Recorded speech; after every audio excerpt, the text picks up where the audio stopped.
And we are live. This is Dark Journalist. What a fantastic crowd we have out there in the ideas from tonight already. Of course, tonight I am joined by the lovely Olivia. Hi, everybody. And Olivia, planet Earth is blue, and there's nothing I can do. And tonight we're going deep into the I.G.Y, the International Geophysical Year, and its relationship to a series of sweeping covert operations and deep state moves to consolidate a very interesting discovery around the world and specifically in Antarctica. This is a whole kind of set of research that we've been bringing out, and we've brought it out in little pieces. And it's funny because it's already widely copied, which I find interesting. People are all over this, but we're saving a lot of the real heavy duty stuff for tonight. And this is part of a 3-episode rollout of the I.G.Y blue combination. And of course, we got a big jump on all the blue stuff, which we put together that whole November 22nd presentation. And we got some really kind of incredible responses from that. And in there is the first real glimpse of this blue, which relates to a program that was really highlighted under the Kennedy administration. But its origins were even earlier than that. We're going to get into all of it tonight. Some of the players tonight: Admiral Byrd, deep in Antarctica, but also the Robertson panel, the first UFO panel that studied the UFO file. Lloyd Berkner, also there with Admiral Byrd in Antarctica. But moving on to a very interesting career after the fact that included heading up the Robertson panel, which was all about the UFO study in 1952, all the way to meeting or planning to meet with President Kennedy at the Trade Mart in Dallas to make a startling announcement that they never got to make. And we will track some of that tonight and really open it up, and also open up why the key year was 1958 for this, when we get the International Geophysical Year runs from 1957 through 1958. And 58 was also on someone else's calendar. The Sleeping Prophet, Edgar Cayce, had put a whole lot into what would happen in 1958 in terms of discoveries that we would make that would set us on a very interesting course. And indeed, they have. We have a lot of other things going on as well. Of course, it's the 43rd anniversary of the John Lennon assassination. And it's very interesting. We've done shows on it. There's more information coming out about that assassination, and it's fascinating. 43 years after the fact, all of these medical personnel and FBI documents. And this seems to be the way the deep state has dialed in these assassinations, which is things get let out over time when the major controversy has died down. But you can see a pattern in these assassinations in terms of the policies that they create. And when it comes to entertainment figures, make no mistake, they get targeted dramatically. And, in general, I see a lot of sort of outing the celebrity, or, there's that kind of 2 minutes hate thing that we see with a lot of celebrities. But what I often turn to when it comes to celebrities is that they very often are targeted themselves. So we need kind of a very interesting way to look at them that goes beyond just, oh, hey, anyone who's famous is corrupt. That's not what it's about. What it's about really is who is in that system, and really kind of the ultimate puppet of that system, and who kind of challenges the system once they're there. And it's particularly in terms of the intel agencies, they don't like that. And John Lennon was a perfect example of this, which is why he suffered such an early death, and under very, very mysterious circumstances. But we have the typical fingerprints of the MK Ultra shooter, Mark David Chapman, and the entirely bizarre setup of the whole thing. Some of that new research that's coming out about Lennon is very, very interesting to me, and particularly the medical personnel, what they've put on the record. And also that the FBI went around to a lot of key people in the case and said, don't talk about this. It'll upset the family, that whole thing. So protecting the op comes under this as well. So, but with such a figure, when somebody has that much Oh, I mean, at one point you could say John Lennon was probably the most famous person in the world. Right up there with Elvis and Marilyn and the whole kind of gang from that period. And but I think with Lennon, we have someone who particularly bucked the system, and the fact that he was coming out of retirement, that he had beaten all the immigration pressure the government tried to put on him to deport him. He was looked at as a major political enemy, and with Reagan coming in, that kind of deep organization that didn't want activists protesting nukes and things of that nature, they got rid of him real quick. Now, that case, and as it comes up, I think we need to reassess the entire story of Chapman. And one of the interesting things we put on the record about Chapman is that one of the interesting places that he visited before all this was Beirut. Well, you can imagine Beirut, in the late 70s. Nobody got in there. This was terrorism central. So it's basically, CIA programmers and people like that. Well, he was part of this worldwide church and, charity organization, which also included John Hinckley Jr., who attempted against Reagan a year later.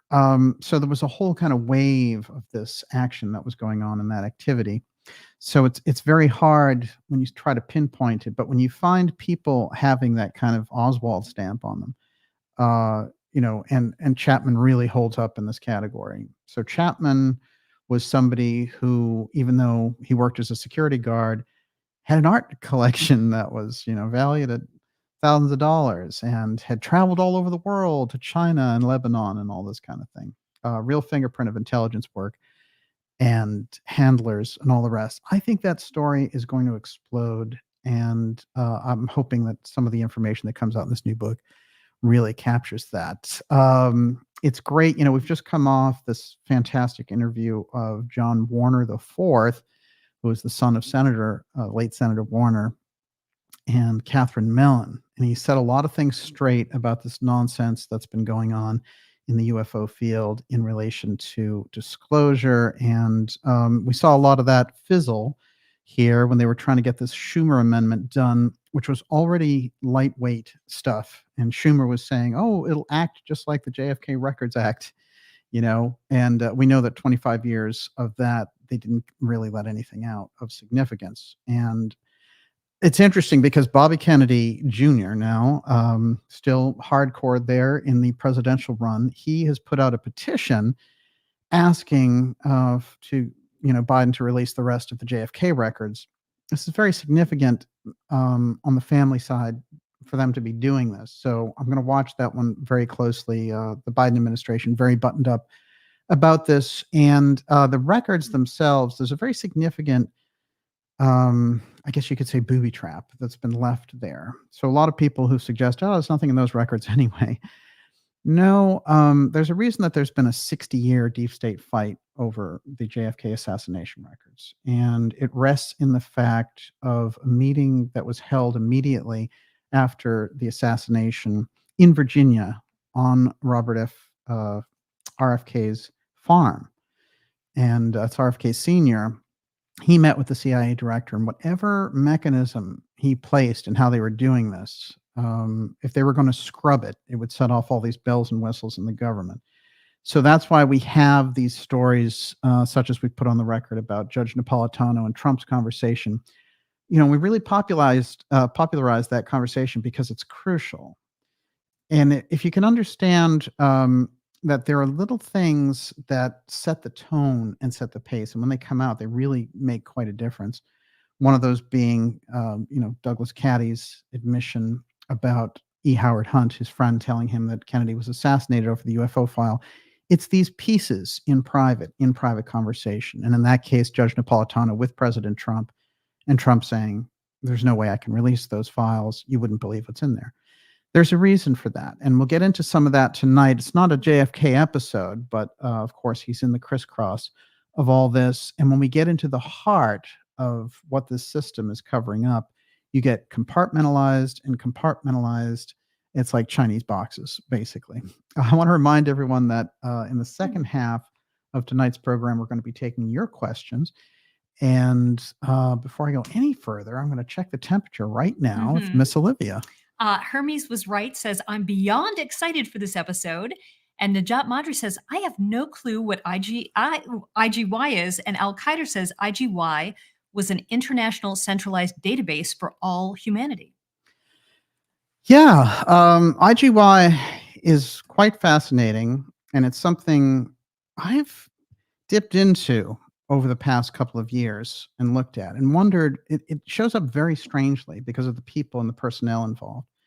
But once I got onto Berkner, on the level that I brought forward about his final meeting that was set up at the Trade Mart and how he and President Kennedy were going to make a joint announcement. And in his notes, it said it was going to have staggering international implications. That's very major. And in my opinion, it relates directly to that Russian US space program that was going to come out of this. And this was something that Kennedy was pushing for before the UN. The documents are there at the JFK Library. It's quite significant that 60 years later, this is part of the whitewash, and we still have this problem with Russia and in relation to space. And recently, they had these questions that were asked of Putin when he was at one of these summits, and they said, well, there's this report here about how they're going to look into the whole United States moon program, and did they ever go, and that whole thing, which, by the way, we did go, in my opinion. But and we went to a lot of other places too. But he said, that's very interesting. Now, the Russians knew a great deal about the secrets that we've kept in the West. They have a good deal of their own secrets, but there's a cat and mouse game on both sides in relation to the UFO file and how it relates to something on this program that I refer to as apotheum, which is a term that I made up. I invented this term, but it seems to have some kind of a pattern over time, versions of a word like this. And apotheum is the actual effect that comes out of the X technology. So when you get into things like the Tesla technology, when you get into areas that aren't very well explained of physics, and then that shows up also in the UFO experience. And I say the UFO experience because it's not a bunch of, details on a military sheet somewhere that you need to demand from Congress and have phony whistleblowers like David Grush get for you. It's right there in the literature. The key to the entire UFO enigma is sitting there in that apotheum piece, because the apotheum piece suggests an entire reality distortion physics that's active when people have these UFO sightings or encounters. For example, being abducted and going through things where the law of physics just seems to stop operating.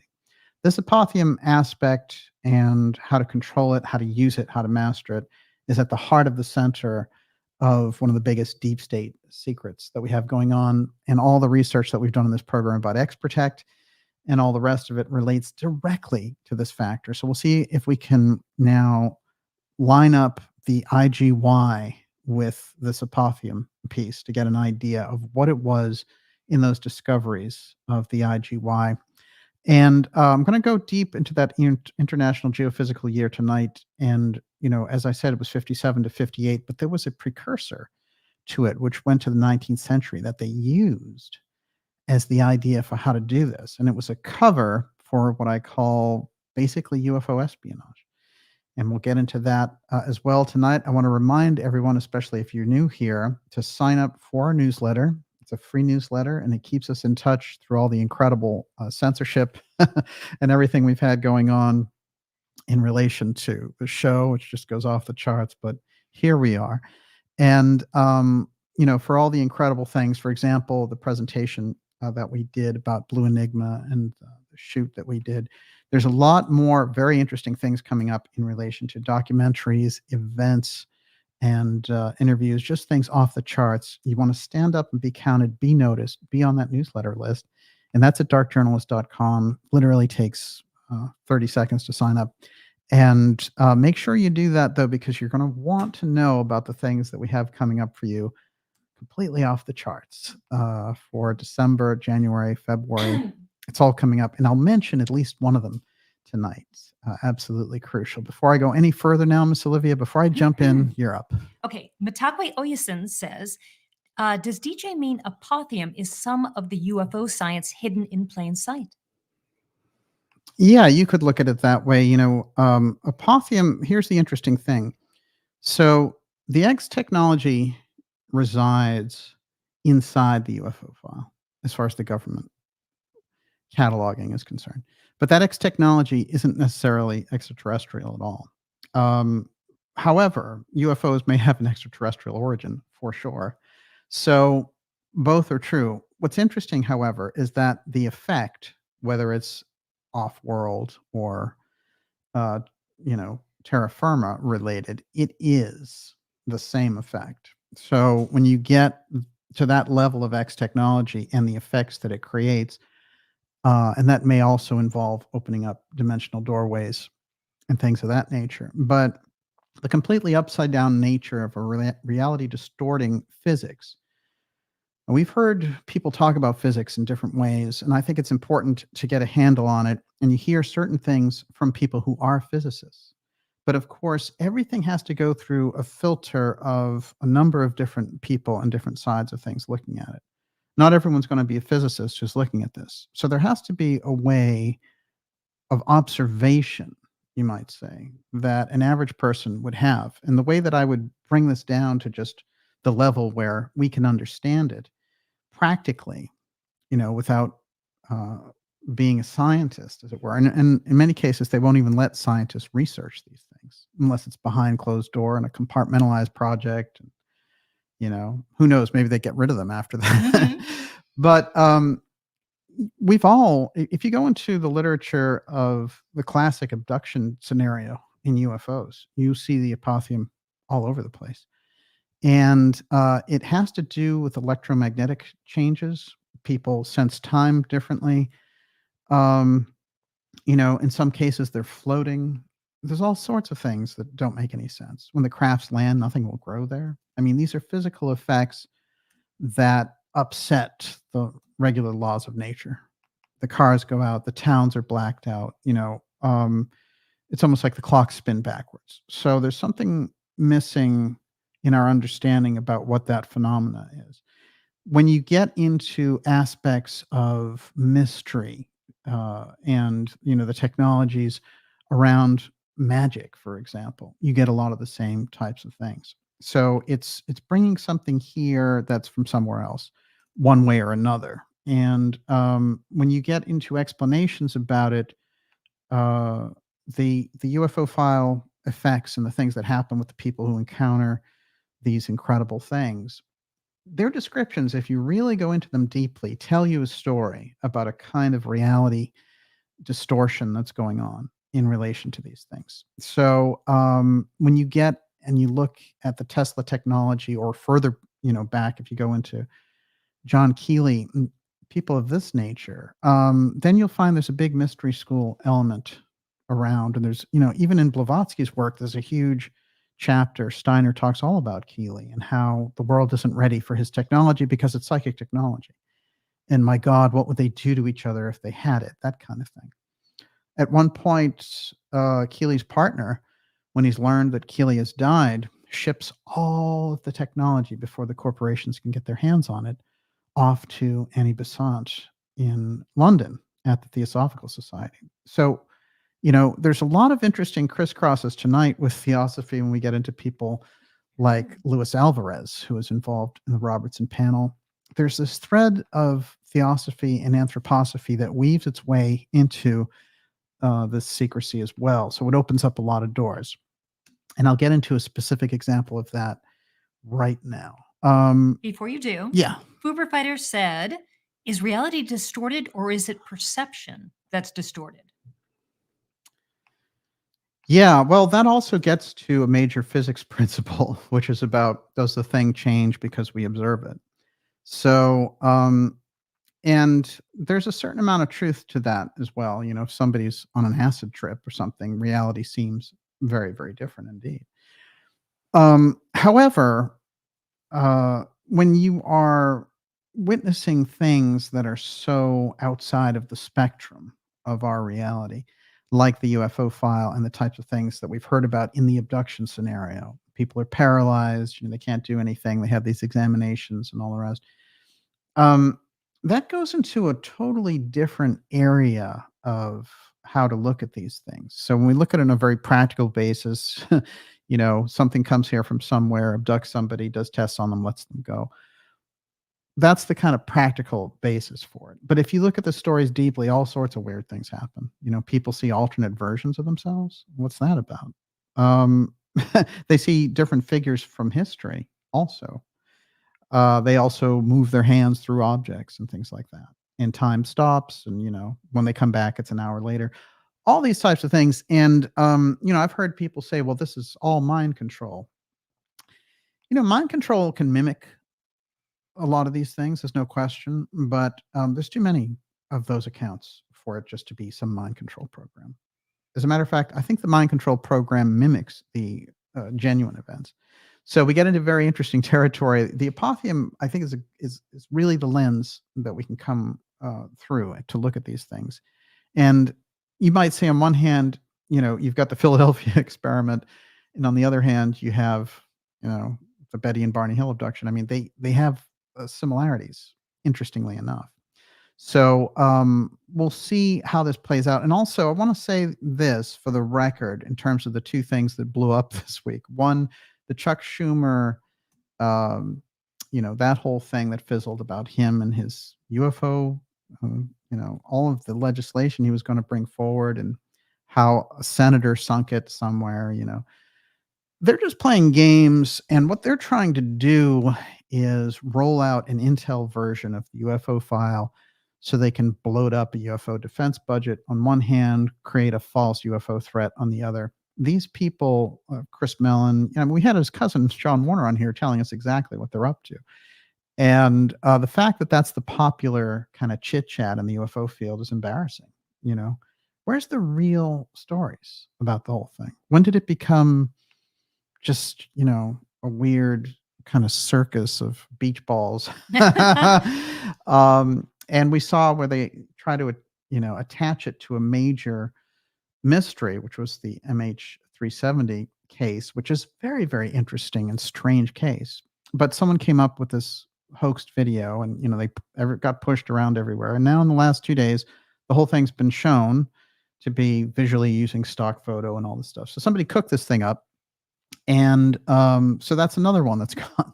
So those two things fizzling out, I think, is a lesson in general around this field, which is that serious people should be looking at UFO file research and going directly to cases and going directly from a research angle. And that can come in from a lot of different ways of exploring it, including the consciousness side.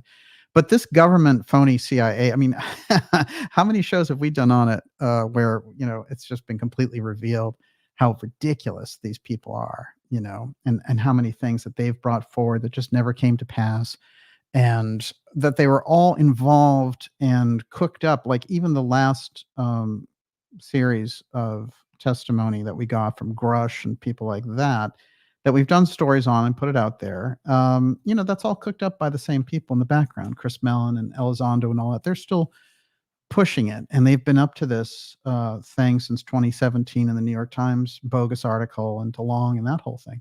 So that's where there's a fork in the road there in terms of the research. So, people who've gone off into that nightmare of nonsense, that's one way you can approach this, have at it, but doesn't go anywhere. The real thing is much more exciting and is actually far more, it's loaded with much more surprising and areas that just aren't explored at all. So the next time somebody comes up with something like, Elizondo disclosure, start, talk about something else that is interesting. For example, the two-eye stone, from the Casey readings. Talk about lasers and how Casey predicted it. And talked about the Atlanteans possessing this technology. There's so much that's there, and that comes up tonight as well, because as I said, Casey talks about 1950 58. This is important. Everyone, you're watching the Dark Journalist Show. This is X Series 161, I.G.Y International Geophysical Year, Apothium UFO File. There's a lot in here on Antarctica. There's a lot in here about UFO espionage, and we're going to get into that. And we're going to get into it through the figure of Lloyd Berkner. It's quite fascinating. But before I start in, Miss Olivia, go for it. Tricky Vicky has a question. Is apothium space-time continuum distortion from interdimensional travel? And J. Paul said, to travel space, you must bend it, and so bends the time. I think time is a factor in relation to all of it. And what I noticed with apothium that's interesting, and it reminds me of something that's in a Casey reading, oddly enough, when Casey is describing the technology that the Atlanteans held, he talks about how they were able to move through objects. So yeah, they'd had flight, but they also could fly through things. That's something that we don't have. Technically, of course, we do have this ability, but it's not on the scientific record. So that is instantly a kind of an apothium style effect. So when I see that, and then I read all these abduction cases where people are floated and abducted through walls and things like that, then there's some kind of regular reality distortion that takes place. So that's the nature of it. When we get up against interdimensional, it's interesting because we still don't understand dimensions. And it's quite fascinating because if you go into a lot of literature about the fourth dimension, well, they were getting into it, and Ouspensky talks about this quite a bit. They start to understand certain things and open up on these levels of mathematics. And tonight, I'm going to show you that there was an author in 1870 in Germany who was laying out the entire space program and beyond from there. And he was a mathematician. And over again, you seemingly find these people who are able to use that process to calculate out what kind of future that we're going to have. So I guess the answer is, interdimensionality is certainly part of it as well. And then who do you encounter when you get into that other dimension? Is it another version of you? Aha. See, it goes into all kinds of tricky territory. All right, let's get a few things on the record here about Lloyd Berkner. Berkner, first of all, has a submerged bank in Antarctica named after him. That is where it is, and it's called Berkner Island. But the fact that it's submerged is interesting to me because we do quite a lot on this program about land rising. And I wondered, do they know this thing's coming up? That's, there's a few odd things when it comes to the naming mechanisms in Antarctica.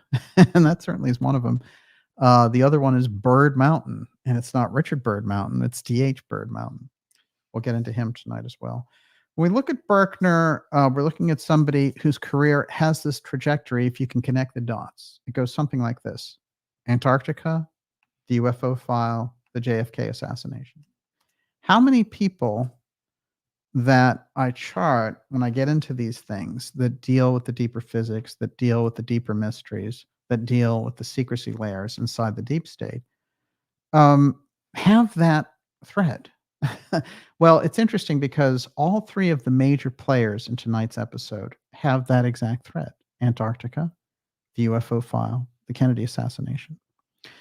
And how that echoes through time, it goes beyond the historical aspect of the discovery of Antarctica, the, kind of early version of the UFO file, and then the assassination of the president 60 years ago. What you'll find is that thread keeps moving out from its central point. And in one of the cases, Luis Alvarez, who I'll get to in a moment, you find him using cosmic rays to search for passages in the Great Pyramid. There's something going on right in the heart of these things that if you track it, there's no way, I'd like to see the actual odds of all these people being involved with just this particular 3 dots. And that gives us a lot and opens up a lot to work with. Also, the cover story of the International Geophysical Year about learning about our world and being able to apprehend it. And, the CIA, if you look at some early memos that have been declassified, they said this is a real good way for us to introduce the space program.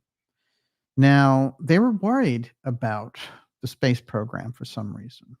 That gets interesting too. Another thing that I found out when I was looking into this is that Berkner proposed it in 1950. That's 7 years before it happened. And 2 years into, from the time he proposed it, he's heading up the Robertson Panel, which is all about the investigation for the intelligence agencies of the UFO file.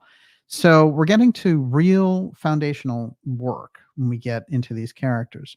Berkner in particular, I talk a lot about X-Protect versus X-Share characters on this program. The X-Protect group is the one that's in charge of holding the information behind a wall of secrecy relating to exotic technology and the UFO file in particular. The X-Share group, which I believe included people like JFK and others in that deep structure of wanting to share with the public and move the culture in a forward direction where we all go in the same direction, the kind of American ideal. Those groups battle over and over again. And Berkner, it seems to me at times, you can't classify him as either X-Protect or X-Share. He's both. Because at times he goes in with the X-Share people, and at other times he's working and keeping the line for the X-Protect people. Interestingly enough, one of the things that they said about Berkner, and we get this with a couple of different characters in tonight's research story, that they were very interested in getting past the secrecy and getting things out to the public. So they knew how to keep a secret, yes. But just like Forrestal, who plays into this as well, he's somebody who also wanted to do this.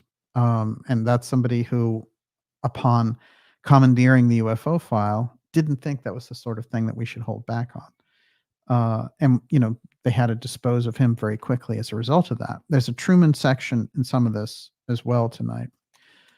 But let's take our cue from Berkner and these 3 strange facts about his life. One, that Lloyd Berkner was in Antarctica with Admiral Byrd in 1928 and did the expedition from 1928 to 1930. So he's at the very heart of the important early Antarctica explorations.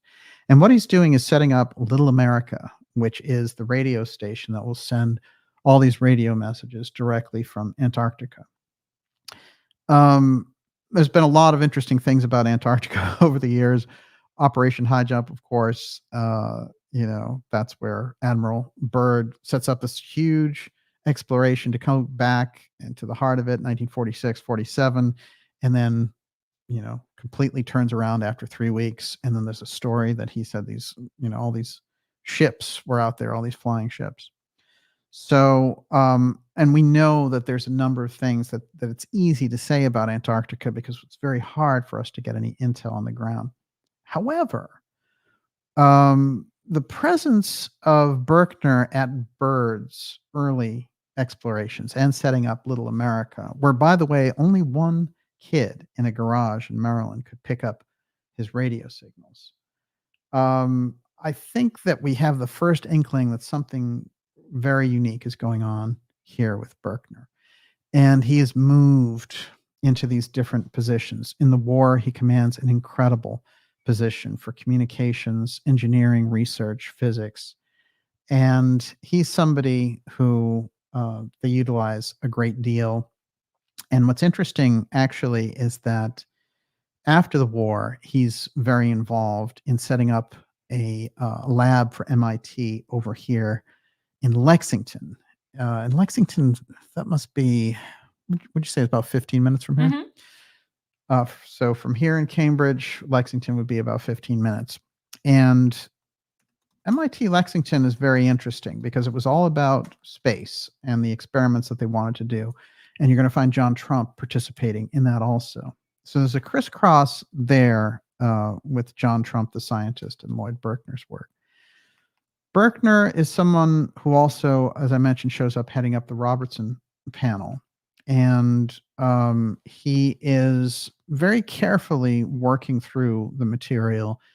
And what happens is that original Robertson report is looked at by a scientist named James McDonald, who'll show up as a very major player in the UFO field later. But he gets a copy of the original version somehow through his own connections in government.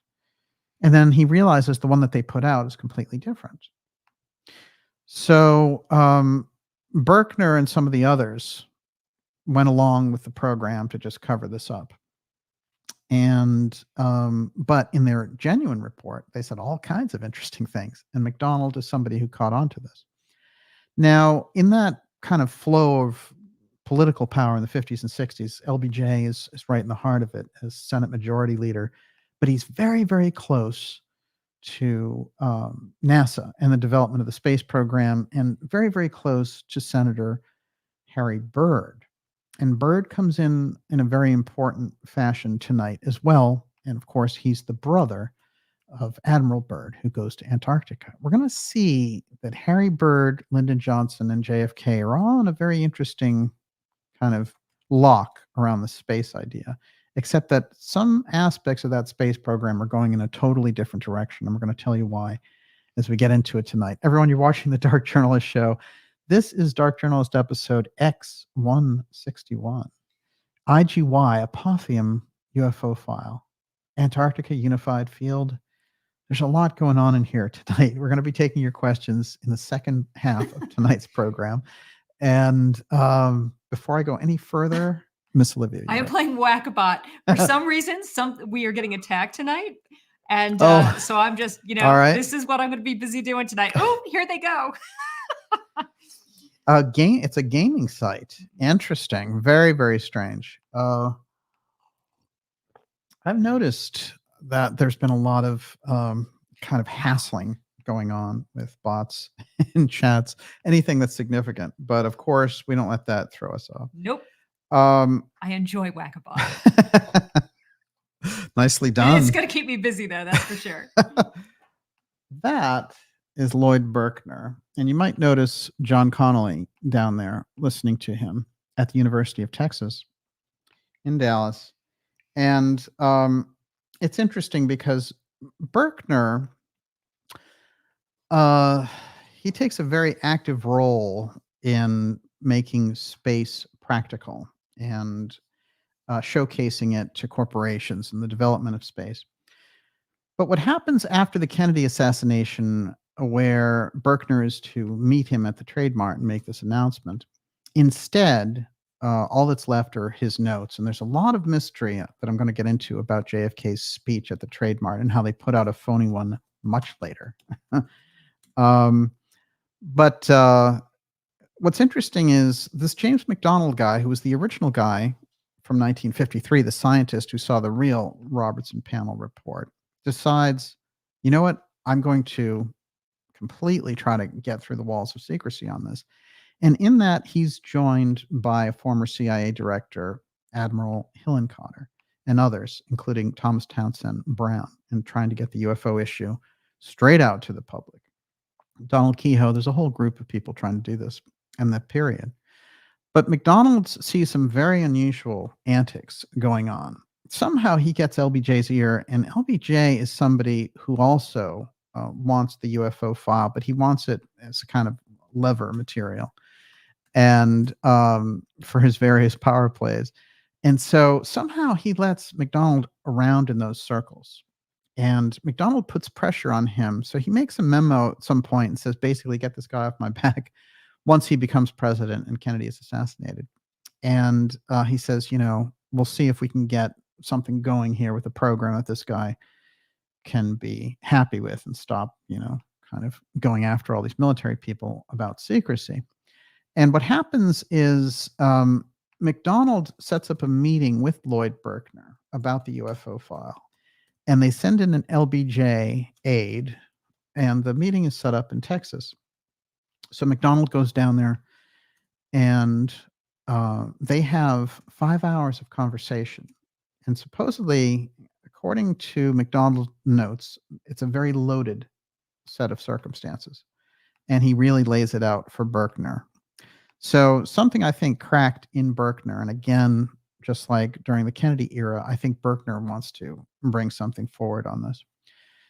Anyway, just a short time later, Berkner goes back to his DC think tank. He goes to a fast food restaurant, has a burger, goes up to give a speech at the think tank, and dies on the spot at the age of 62.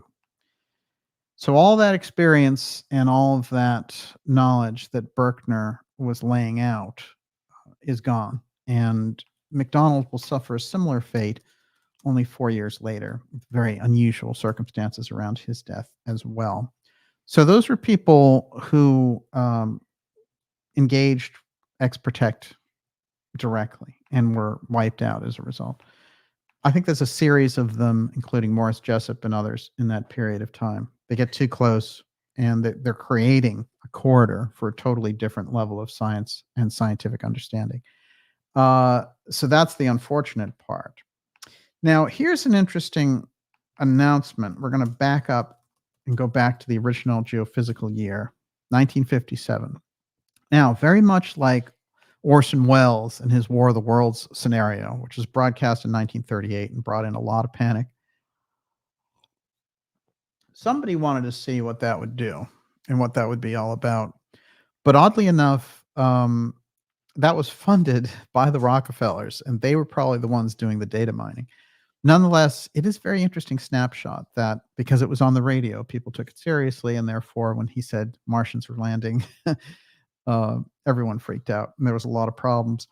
Now, here we go into 1957, and we have on UN radio, this is very interesting, something called Friendly Warning. And it goes something like this. This is on the radio broadcast from BBC. Citizens of the world, listeners to UN radio heard the words set against a disquieting, otherworldly whistle. Quote, unknown forces of high power are at this minute carrying out a massive assault on the Earth from all directions. It is believed that these forces come from interstellar space, or perhaps the origin is the sun. More beeps, warbles, and gurgles reminiscent of invading space aliens. A growing crescendo, then suddenly the cacophony ends. A reassuring British voice came on. Science fiction, he asked? Definitely not. This exchange comes from the opening minutes of a 1956 radio documentary recorded at the United Nations headquarters in New York and narrated by well-known television personality Alistair Cooke.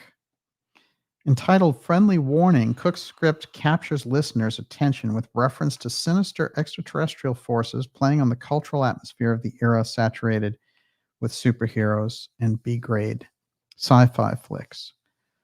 But what's interesting is this is like a prelude to them being able to talk about the International Geophysical Year. They're playing around with how to present it. Solar system astronomy was only one piece of the larger International Geophysical Year program conceived in the early 1950s by a small group of North American scientists. The I.G.Y emerged as a follow-up to an earlier multinational program known as the International Polar Year. Now, that goes all the way back to the 19th century. This is interesting. Somebody along the line decided we need to do this, and we need something to kind of as a cover story for all this. And what we get is the International Geophysical Year. Today, the International Geophysical Year is generally remembered not as a whole, but through its constituent parts: the launching of Sputnik in October 1957, the confirmation of theories of continental drift, the signing of the Treaty of Antarctica, and the first systematic measurement of the atmosphere, leading to the discovery of global warming. So this is interesting because it gives us then a foundation for all these things. Suddenly we can deal with space. We have this whole climate change agenda.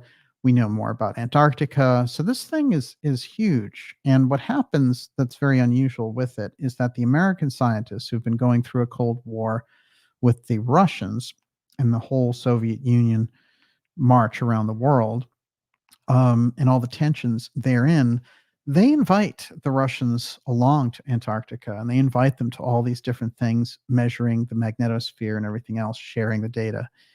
And I've come to a few interesting conclusions about that. There's a story back there on the record about the Russians and the Americans both spotting a satellite in 1948, and neither one of them having put it out there. So they both check in with each other. What is that? That's one of those deep stories which disappears into the literature because it's potent. And but when you think of this idea of a third player involved from the two major superpowers, because after all, the Nazis have been defeated supposedly, and China hasn't quite risen to be a problem yet. Here they are looking in 1948 and saying, wait a minute, like what's in orbit out there? Now, supposedly we didn't put up our own satellites until 1958. And supposedly the Russians beat us with Sputnik in 1957. And that's all fine and good history. It seems to me, however, that the real story is that something took place about a decade earlier, at least. And that's where a lot of those original stories come from. The other thing that's interesting, I think, when we get to Berkner is that he's right in the heart of the whole satellite piece as well. And he's the person who announces to an American audience that Sputnik has happened and the Russians have beat us into space. So whenever you turn in history, he's like one of these people. There's a number of them. Jessup is one of them. George Hunt Williamson's another. They seem to be right in the key place at the key time. And they seem to embody 5 or 6 different crucial roles for the culture. In this case, Berkner is playing the scientist who's giving us the hand-wringing announcement that the Russians made it into space and we need to come back. And that's where the big push for NASA and everything else comes from. When we understand NASA as a heavily, heavily secret organization, and one deeply involved in this push-pull around the Kennedy era, and then the later secrecy around the moon program. Now we have NASA talking about Artemis. And this is the attempt to go back to the moon. Supposedly it was going to be 2024. I think they pushed it off because I don't hear any plans about this thing at all. But Artemis is also going to include, for the first time, female astronauts. This is very interesting because it reminded me of a story about a German director named Fritz Lang, who's the same guy who did Metropolis and some of these other very interesting science fiction movies. But there was one called Woman in the Moon, and that was from 1929. I think it's one of the first talkies, but it's a fascinating overview of where they think the culture is going, and it's all based on a novel that Fritz Lang's wife wrote. And Lang, of course, is famous for coming to America after making these classic movies in Germany. And he made he made Metropolis, Dr. Mabuse, all of those very incredible, impressionistic and fascinating films. But then the Nazis ask him to start making movies, and that's the end for him. He takes off, he hightails it out of there, and he comes here and he makes a lot of very amazing classics for the American Hollywood audience. But Women in the Moon stuck out for me, so I did some research on it. And wait till you hear what was going on with Women in the Moon. Everyone, you're watching the Dark Journalist show deep tonight into Apothium and the International Geophysical Year. We're going to be taking your questions in the second half of tonight's program. This is part of a 3-part overview on the relationship between space and the hidden technology and some of the deep state operations going on. A lot of this information about blue that I've been talking about, you're going to be seeing some kind of spectacular pieces of information being delivered. And we're doing it in documentary format, features, and discussions. going really deep, and this is going to change things quite a bit. My own prediction is that for early 24, this is going to change how we understand the UFO file research dramatically. Before I go any further, Miss Olivia, you're up. We're on a full-on attack. Oh. So Mitakwe Oyasin said, this seems like a full-on attack. Interesting they do it on this episode. DJ hitting the nail on the head again. Isn't that fascinating? I saw all that gaming attack in the chat as well. Oh, yeah. Yeah, it's interesting to me also because I've seen this, and I've always made the statement about the ideas room as well, which is these are just the types of conversations that they do not want us having in relation to this. Oh yeah, they're interesting. They're like little black bars, right? Right. They're not negative. That's the interesting thing. They're saying sort of positive, cute things and stuff, but it's incredibly disruptive because they're all saying the same thing. So it's some sort of bot operation. Well, there is, there are ways. If it gets bad enough, we can switch it to subscriber only mode, and that'll probably boot them pretty quickly. But we'll see if we can continue to go. I do want to say in relation to questions, you can ask them now, and Miss Olivia will put all those together. And you probably want to put them in caps because it's a lot easier. Yeah, actually, just tag me, and I'll see it. Exactly. So that's quite fascinating. I do want to also mention that the kind of the prelude to these episodes that we're doing is in the Blue Enigma special that we put out on November 17th, and then the follow-on on November 22nd. And we had a Joseph Farrell interview in between there that was just amazing. And that's for the second part of that is for subscribers. There's a section in there on Project Blue Book and some of the early saucer victims, as they call them. That is quite interesting. So I might put that out as its own little short block as well. But all these things I want to tell you, there's kind of a theme going on in relation to Blue that's going to continue and continue. And probably by February, we're going to release some of the bigger production documentary that we've put together on it.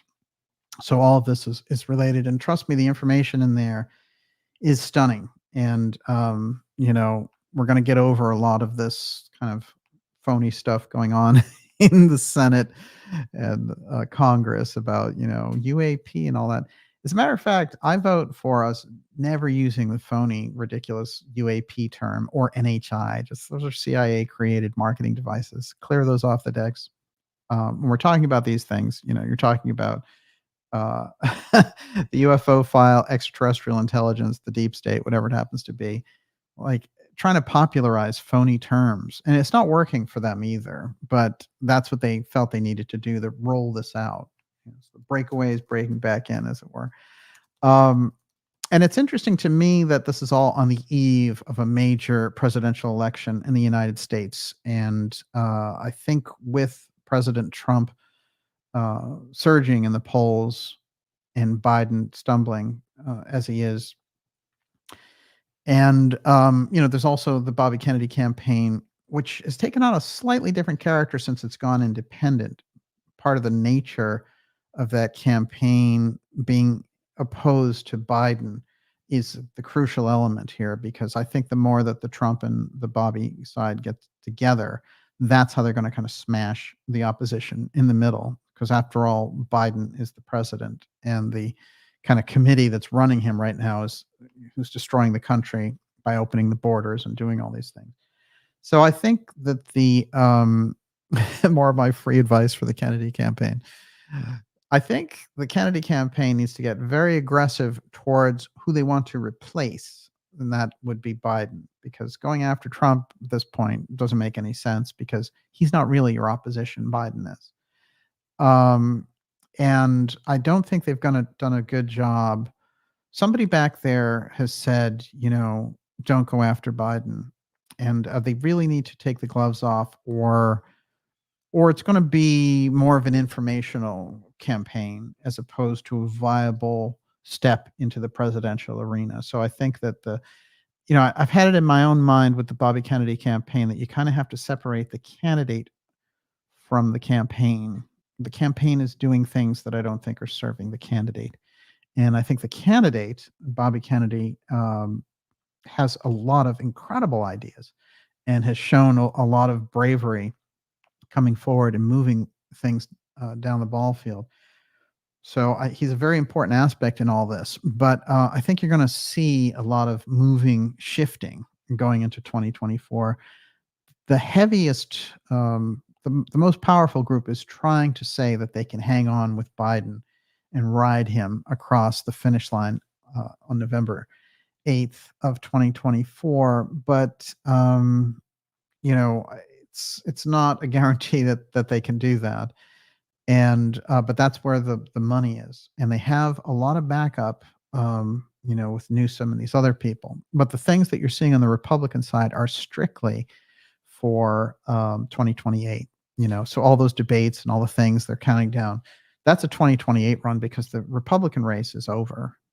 President Trump won, and if they want to put him in jail, that's a different matter. But as far as it goes, that one's over. Yeah. Something is brewing. Mm-hmm.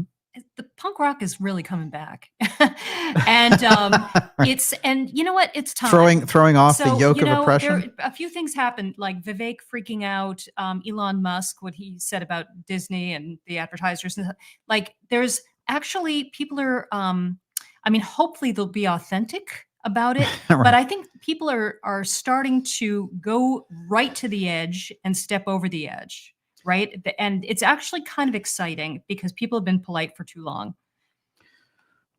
Yeah, I think, there's a way to keep your dignity while taking on the machine. And I think that's the balance that the Bobby Kennedy needs to strike. I don't think that Vivek is a good model, but I know what you mean too. And also, I don't know if he believes what he's saying. That's another problem. Right. That's tricky. But you know what? What happens is somebody goes out on a limb, they go over the line, and then it emboldens everybody else too. And I know that the establishment is really freaked out about that.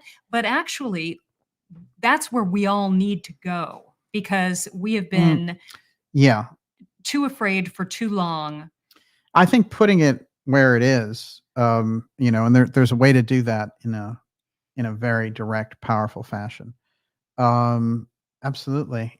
It's interesting to me too, because I think that you're going to see the thing that no one is really talking about, which is there's a whole series of these parties that are hanging out on the sidelines. And one of them in particular is well funded and is flirting with the Joe Manchin running.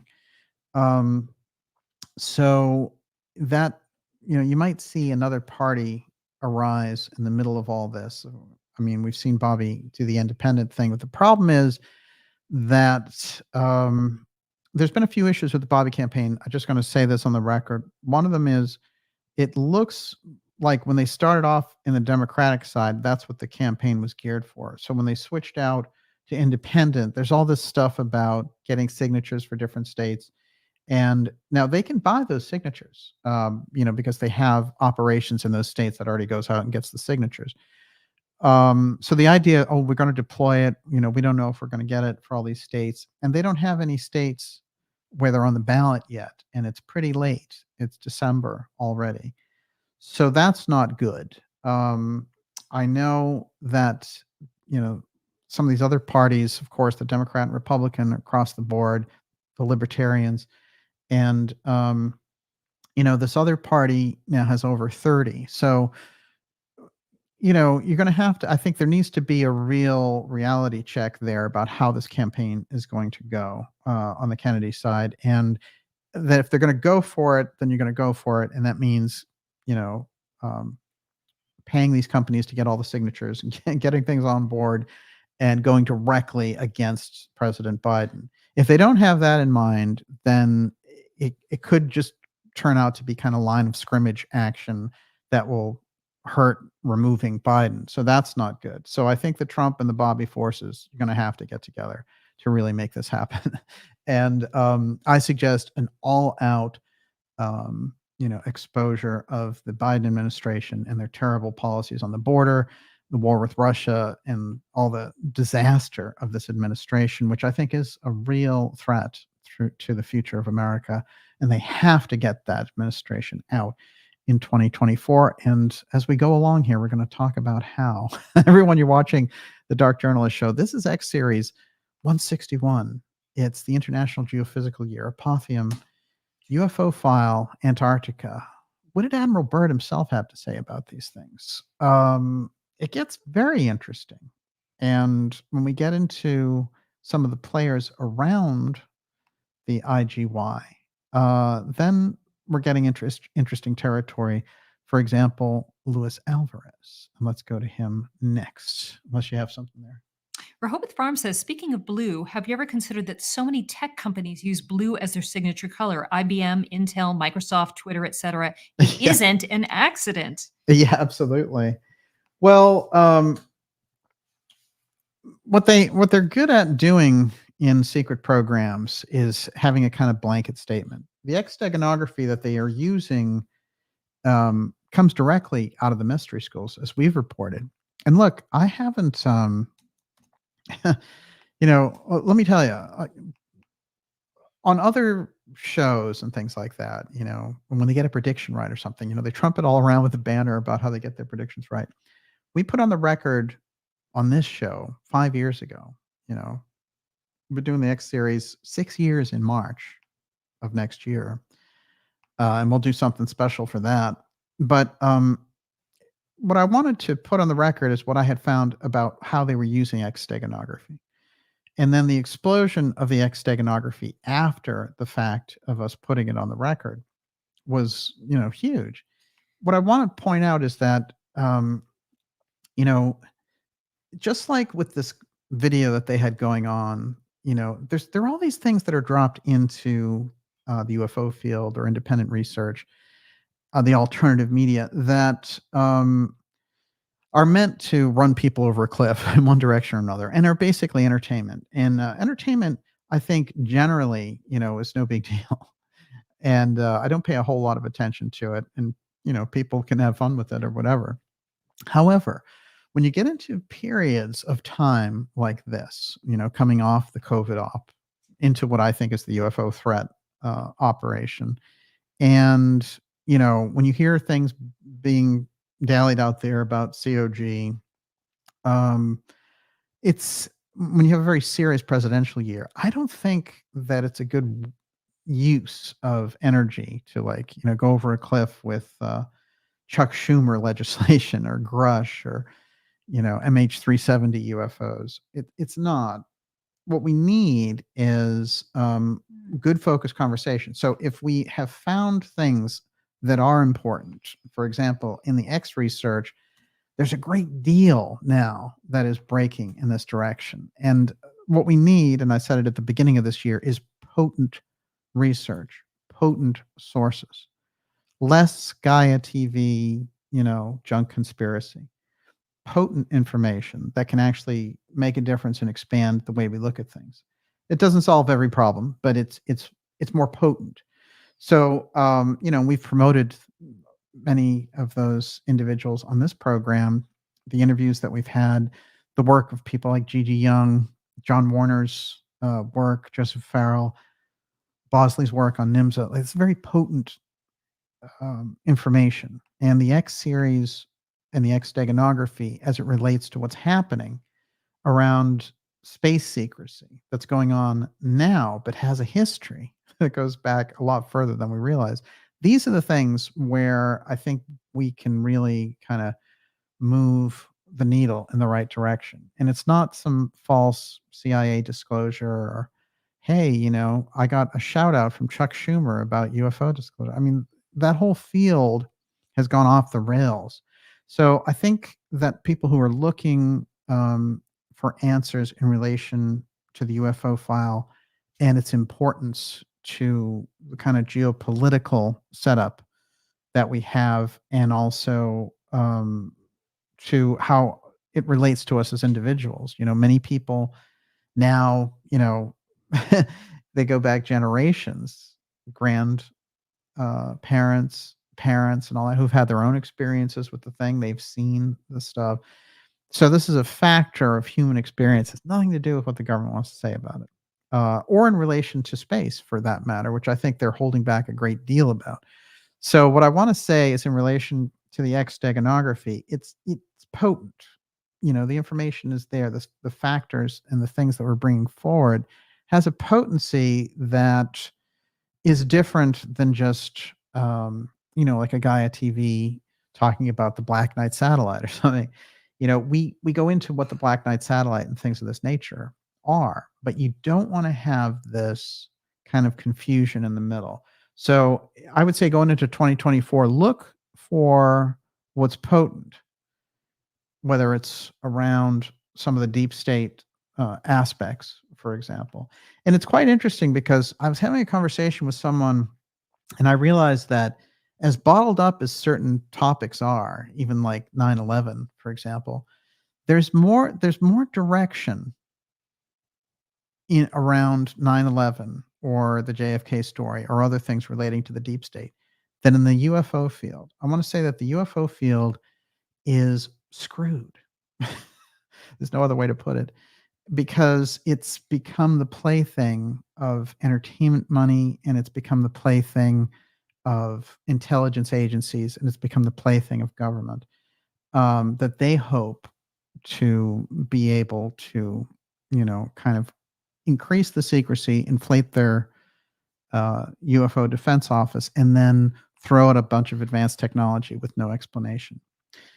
That formula is the thing that we can break by going deeper, like we are in this show. That's where I want us to kind of aim our vision for 2024, because otherwise you're going to get a lot of people going off a cliff about one story or another, and it's not going to be valuable or potent. And that's going to make the difference. Yeah, I would also suggest be potent, right? Like, don't just passively seek out others who are potent, who have messages of potency, but find a way to be as potent as you can be. Find where you're weak and shore yourself up, right? It's time for us to, not settle for being weak and weak-minded, weak-willed, and weak in body and weak in spirit, right? We have to strengthen ourselves for this fight, where I do see, it's long overdue. I see a lot of signs of that strength coming in. And if anything, I'm heartened by that. What I don't like is when people go over a cliff on a story and want to take you with them. And you'll notice that with the Schumer disclosure, in which the MH370 wrapped up with the UFO thing, there wasn't anything solid behind them. And so those weren't stories that I touched at all. There's a reason for that. I guess, at a certain point, you just get a kind of a radar for what's useful. And, I'm always into getting input. I get some of the most amazing emails and letters from the Ideas Room, and they do enrich my knowledge base dramatically. But when I see things, being pushed through social media that are just meant to kind of have people jump over a cliff, there's some built-in fail-safe. So I'm going to try to make sure that that's a part of all of our experience. Okay. Let's have a look at this. The International Geophysical Year, of course, they use the motif of the famous Michelangelo painting, and that is, God's divinity touching us down here on Earth. And of course, the official explanation of the I.G.Y, again, following a suggestion by National Academy of Science member Lloyd Berkner, the International Council of Scientific Unions, ICSU, in 1952, proposed a comprehensive series of global geophysical activities to span the period July 1957 to December 1958. I'm going to tie this in with the mystery schools by using that 1958 date as well. In March of 53, the NAS appointed a U.S. National Committee to oversee U.S. participation in the I.G.Y. The U.S. program included investigations of aurora and airglow, cosmic rays, geomagnetism, glaciology, gravity, the ionosphere, determinations of longitude and latitude, meteorology, oceanography, seismology, solar activity, and the upper atmosphere. In connection with upper atmosphere research, the U.S. undertook to develop an orbiting satellite program. Now, remember I said a decade earlier, they were already looking at something. In my opinion, it is the collaboration around the UFO file that brings the Russians and the Americans together. But I think what happens on the American side is there's UFO espionage, just like there was atomic espionage. No one ever talks about the espionage, but it must have been incredibly active, just like the Manhattan Project espionage, where you had Russian spies embedded in the program. Well, our spies must have been embedded in their program around the UFO file. That's the piece that, who were those spies after all? Well, I think the I.G.Y is a gigantic piece, but I think that both sides knew for a fact that they needed each other because of this other thing. And that's where we get into very interesting territory. The U.S. undertook to develop an orbiting satellite program. It was from the I.G.Y rocket and satellite research that the U.S. developed its space program. The International Geophysical Year collection contains correspondence reports, meeting minutes, etc. So I've gone through a series of those, which come directly out of the science institutes themselves. And what's interesting to me is it looks like what was happening was they laid out a process that had never been done before. And this collaboration at this level, post-World War II, was unheard of. Somehow, something convinced both sides to do it. And this is during a period when, Khrushchev is bellicose and all the rest. So hardly an ideal time, you could say, for that kind of thing. So what's interesting is when I looked at it, I went back and saw, well, we hear so much about Project Paperclip, and I've done the research on Paperclip. You're always going to find out more in relation to this. But one of the things that's interesting is that the Russians had their own paperclip program. As a matter of fact, they got the bulk of the scientists, but it looks like we got the cream of the crop. And that was the difference there. But at some point in the 50s, they decided we need to pool our knowledge, at least have a truce long enough to figure out what the hell this other thing is out there. This has been suggested through time, as we've talked about with Reagan and Gorbachev's meeting. And Gorbachev comes up tonight as well, talking about UFOs. Kennedy and Khrushchev as well. Trump and Putin as well. Now we're at a point where the Russians and the Americans don't talk about that because the group that's in charge now wants to drive the Russians over a cliff. So there's, we're on a very edgy sides in relation to this. Now, I mentioned that there's a mystery school piece in relation to the date. 1958 is crucial for a few reasons. One, the development of the laser takes place. The UFO piece goes into overdrive in 1958 as well. And the I.G.Y is at its zenith. Back in the early 1930s, we have Casey giving readings about what's happening in relation to the development of humanity and also what happened in previous times during Atlantis. And he talks about how certain technologies that were active in Atlantis will be rediscovered, and he gives that pinpointed date of 1958, which seems suspiciously out of place. Casey, of course, gave a series of readings relating to medical issues, scientific issues, retrocognitive issues, going back in time, looking at things in the future, with just a remarkable body of information, which is, of course, kept down there at the Association of Research and Enlightenment that was set up in Virginia Beach many years ago. And I want to remind people that Casey's a little different than what we understand about mystics and psychics and things of that period, which is one, he really never made any money. And two, his ability to reach back into the past has been confirmed so dramatically by things that we developed as a culture as we got satellite technology and all the rest. So a lot of the things that he put on the record have been proven to be absolutely true. Some people, you know, don't just kind of rule out psychic information. My suggestion is that without psychic information included in the mix, you can't solve many of the problems and the mysteries in the level that we're talking about, and that those groups that operate in the deep state, taking on these types of things, or the X-Protect groups that works with the UFO technology, they're utilizing psychic activity dramatically. And so, you know, any kind of shunting that off is a missed opportunity. And it's like anything else, you know, if you're getting good information from one source, you use the information. And this relates again to a deep, deep ability and talent and quality that we have in humanity. So this can't be something that we bother with. You know, it can't be something that we leave on the cutting room floor. So the question in the reading from 1933 is, how was this particular Great Pyramid of Giza built? And Casey answers, by the use of the same forces in nature as make for iron to swim.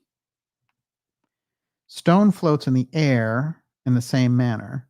This will be discovered in 58. It's interesting because there was a geologist who worked with a very straight-laced New York Times journalist, and they decided, you know what, we're going to go after the Casey story. This is in the 1960s. 1967, Jess Stern, who's a New York Times reporter, is getting into all this stuff. And he decides, all right, I'm going to take on this book about Casey. He goes down and he studies the readings, and he has a geologist there he's going through these things with. Interestingly enough, I found that he mentions the International Geophysical Year.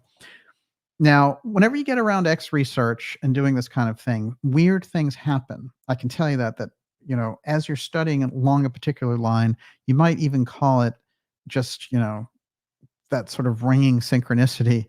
But for some reason, certain themes will open up on their own as you're studying them. That's when you know you're on the right track in general. And for Jess Stern, it happened this way. As he's studying these Casey readings, he's going through them, and he's spending all this time in the Casey library. And he finds one readings where it says, you know, who will bring forward this Casey information to a wider audience? And he says, you know, look at these, you know, can you tell us who's going to do this? And what Casey does is he doesn't say his first name, but he mentions that Stern will be one of the people. So Stearn. Casey's having this reading in 1944. The guy's looking at the information in 1967, and he's the guy who's doing the book. So that's very strange. So Casey is predicting to him, who's doing the research on it 23 years later, hey, you know, this is the guy who's going to bring it forward. So the geologist makes some interesting observations I'm going to read here. And the geologist never gets identified, but Jess Stern used him on a series of books about Casey. And the most important one being The Sleeping Prophet, which is the book that most people, that's the reason that they know. That one and Edgar Casey and Atlantis, which both came out in the 60s and were bestsellers. That's how Casey became known, really, because in his own lifetime, it was a great struggle. And he was not very well known. So it was more than surmised to a geologist oriented to Casey, and it almost seemed that the expert on Casey Earth changes welcomed validating signs of a coming crack-up. The I.G.Y found the amount of heat radiating from the crust of the rise near Easter Island is 7 times greater than the heat flow elsewhere in the Earth's surface, leading to a surmise that the rise is welling up with molten rock from the planet's depths and may someday be dry land. This is important because there's a major concept inside the mystery schools about land rising. And we need to be on top of this because it's not, you know, you'll hear all about global warming and, you know, oh, water's rising, the coast will be underwater and all these things. You know, in the meantime, Obama and other people like that buying mansions here on Martha's Vineyard and off the coast. So something is amiss in that. The land rising aspect is crucial. You never hear anything about it, and yet it's taking place. it's read out in the Casey readings that off the east coast of America, a large landmass is going to rise, and that will contain the earliest remnants of Atlantis. That's a strange prediction to make, but as I've done a series on Hot Zone, and we have more totally new Hot Zone episodes coming up for you in 2024, but the series that we've done on the Hot Zone, which is in that area of Bimini, Yucatan, and off the coast of Florida, that whole area is subject to such intense scrutiny by so many different countries, and there are so many rules about the ruins and the things that they found down there, that a lot of this game is over if you really look at it. And we can already see there was this whole different civilization, advanced civilization operating, that got flooded. That's the real scientific data. And interestingly enough, just as we're going to press with this show, and just before we started, I was reading this story about Guatemala and how they had recently found off the coast of Guatemala a mountain range. And so we're going to find that that area was all connected between Yucatan, Bimini, and Cuba. So that's going to be absolutely crucial. Now, here's what the geologist had to say. Well, first, the geologist is reading this I.G.Y article, and it says, shifting, cracking, upwellings, and volcanic explosions are nearly always accompanied by gigantic heavings of the crust that create mountains. During most of its history, the Earth has been fairly quiet, but on about a dozen relatively brief occasions, violent mountain building has taken place. The whole of man's time on Earth has been spent within a period which is still going on. According to some recent opinions, this restless activity is now stepping up. As part of the restless step up that he saw, Casey in 1934 had foretold crustal upheavals near the two polar points. Remember geophysical year, remember what they're doing there. As a warning of greater upheavals in the critical period after 1958. Quote, there will be upheavals in the Arctic and in the Antarctic that will make for the eruption of volcanoes in the torrid area, and there will be then the shifting of the poles so that where there has been a frigid or semi-tropical climate, there will be a more tropical one, and moss and fern will grow. After 58, okay, this is the introduction of the period. The test period ran from 1958 through the end of the 20th century, and now we're into this full-blown phase. Now, the people who are, laying out the terms of the world and the whole biometric civilization and all this nonsense, they're very, very aware of the changes that are coming that are related directly to pole shifts. And so when we get into this space, we have to understand that they're aware of it. And part of the footprint, part of the tracing of this whole thing is to be able to look and see, aha, we're looking at a period in time. The I.G.Y is kind of the marker for it, because that's 1958, and Casey's giving us 1958. And then what do we have after that? We have satellites, we have all of these aspects relating to the UFO file. This is what gets us into the territory of understanding that we're looking at the same type of data that these people are looking at. They've looked at it and made their own determinations, and they've surmised the best way to do this is to get us under as much control before these changes take place, which surely are coming. And those things relate directly to Earth changes. If we're working with the same set of data that those people are working with, then it becomes a totally different ballgame. And instead of being just, helpless pawns in the things that they're doing, suddenly we're starting to see through them to the real information and the real data. Everyone, you're watching the Dark Journalist Show. This is X Series 161, International Geophysical Year, I.G.Y Apotheum UFO File, Antarctica, UFO Espionage. It's all in here. We're going deep with you tonight. We're going to be taking your questions. I don't know about that. And we've had a chat onslaught, but we're not going to give them too much attention because that only encourages them, of course. But there is some kind of serious, in web terms you call it a DDoS attack, but this is just a flood. It's a bot swarm. Yeah. And it's not stopping. You can't switch this to subscriber only mode, can you? Yeah, but it requires all these kind of things. And when I open a second browser, we get audio issues. So Okay. I'm almost inclined to just kind of work with it. All right, we'll where live with is. it. But I can help you get rid of some of those. Scrambled eggs, huh? Well, you're gone. I know, now. they're making everybody hungry. Very interesting. Has there been anything else going on in there? I can't keep track. Excellent. I love the honesty. This is what we're talking about. We're going deep, of course, with the information on this tonight. And these types of attacks I find interesting for a lot of reasons, because I experience them in ways that don't even relate to the live show. So they're operative, so it's welcome to my world in relation to this. But yeah, I can help you get rid of some of those. But that is some interesting programming stuff. I noticed after the JFK special on the 22nd, there was a real heavy effort around that. So, but as I say, delete away as they come in. Okay, it's looking like maybe it's a little bit better. It calms down and then it surges again. So I will expect it. Yes, absolutely. All right.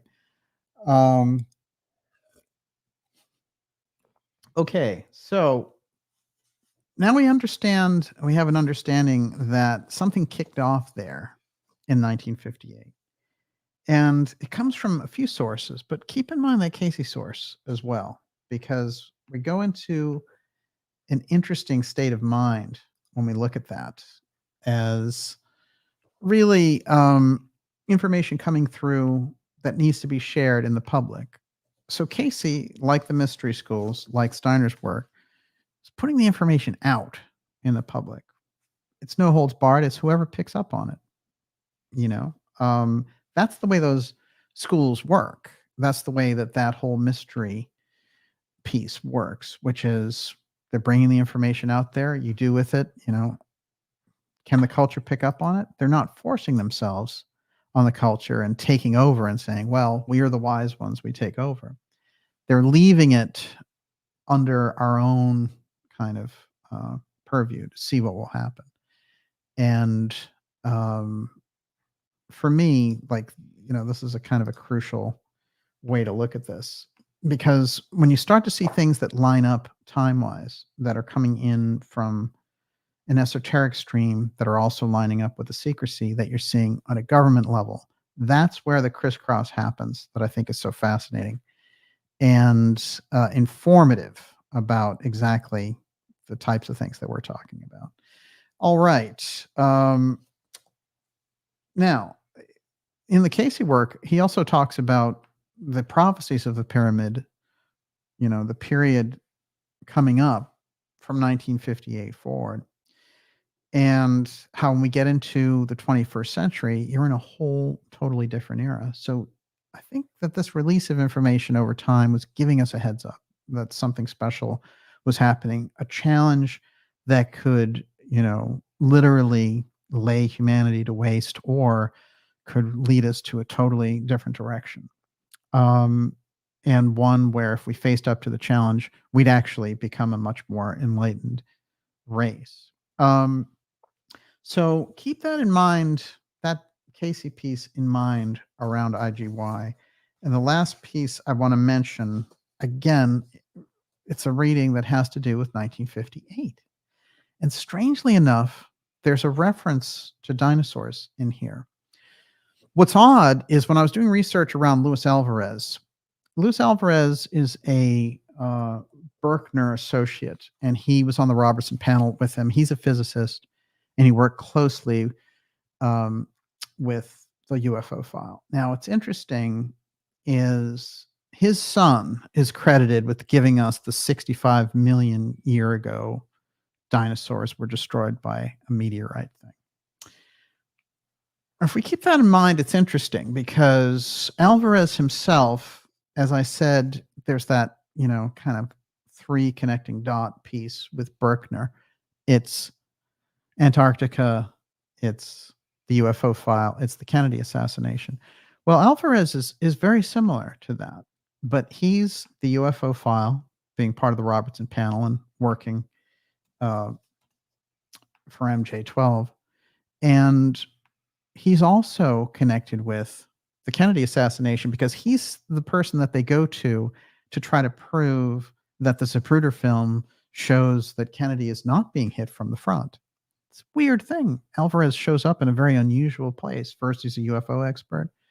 Then he shows up as the person debunking the notion of the Zapruder film. And then his third and most interesting act, in my opinion, is finding in the Great Pyramid a secret chamber, searching the Great Pyramid with cosmic rays to find a secret chamber. Interestingly enough, now, in the last year, they've used that method to find a hidden chamber in the Great Pyramid.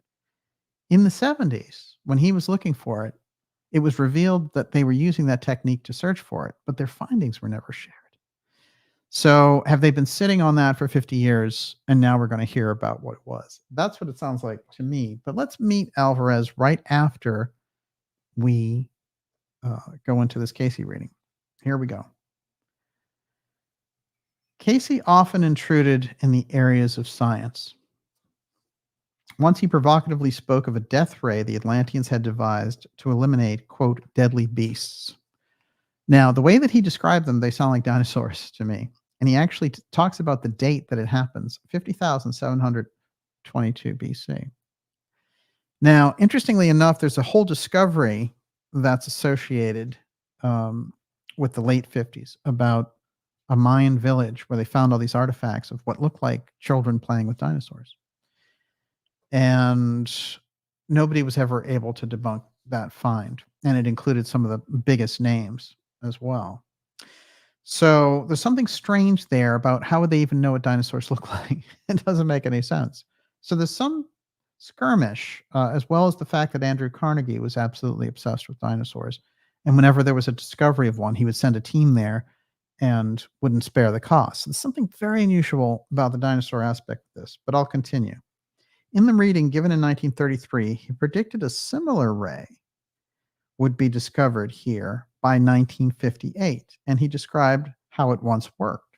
Quote, and this method of handling the environment was administered in much the same way or manner as sending out from various central plants that which at the present is termed the death ray or supercosmic ray, that which many are seeking, that which will give their lives much from the stratosphere or cosmic rays. This will be found in the next 25 years. The reading date is 1933. 25 years from that date is 1958. So there we have 1958 over and over again. And here's Casey talking about a reimagined, rediscovered Atlantean technology. Quite fascinating. And of course, in 1958, you get the discovery of the laser. Keep those pieces in mind as I mention the Alvarez background. And then I'm going to also mention a few Casey Earth Changes predictions. Everyone, you're watching the Dark Journalist Show. This is X Series 161, I.G.Y, the International Geophysical Year, Apotheum, UFO File, and Espionage, Antarctica, and the Unified Field. A lot going on here in this episode, and a lot of crazy sort of what I call DDoS text here in the chat. How is it going out there? It's calm for a moment. Aha. I don't want to jinx it. We'll see what kind of games people play. So I did promise you this whole woman in the moon section, but I'm going to do Alvarez first and then go back to the significance of women in the moon and that whole Fritz Lang piece. Okay. What do we want to say about Luis Alvarez? I put a few things on the record. Here are his 3 connecting points. The UFO file, as I said, through the Robertson panel, and the Kennedy assassination through the fact that he's the expert they pick to try to debunk the forward shots from the Zapruder film, which he couldn't. But he was the one who put out all the books about it. And finally, his search in the Great Pyramid for a secret chamber and the Sphinx. Okay, hello, Hall of Records, Casey prediction. So we have him showing up in these very kind of unusual places, doing unusual things. And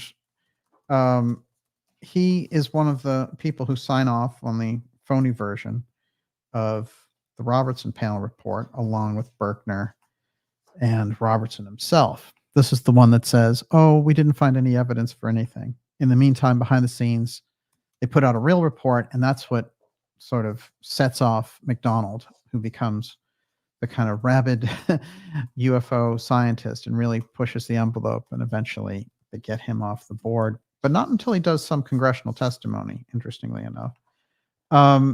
There is Alvarez with Harry Truman, and you can see from a number of different levels, Truman is relying on people like Alvarez, who can keep that deep secrecy around this area of the UFO file. He is, his mentor is Arthur Compton, who, according to Robert Sarbarker, was in charge of the UFO file right after Vannevar Bush. So these are the people who are working and managing that entire UFO file piece. Alvarez, his dad has an interesting story as well. His dad's from Cuba, deep in the hot zone. And his sister will become one of the biggest theosophist artists of her time in the 30s, 40s, and 50s. So there's that thread of theosophy again right around these major physicist figures. Someone else I want to point out in relation to Alvarez is somebody who was a big member of the Cosmos Club, which I've referred to as UFO Bilderberg.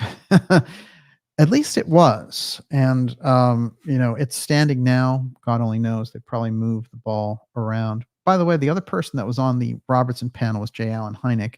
And for those of you who know the UFO story, he's quite a player. David Donaway wants to know, was Alvarez a Freemason like 33rd degree Harry Truman?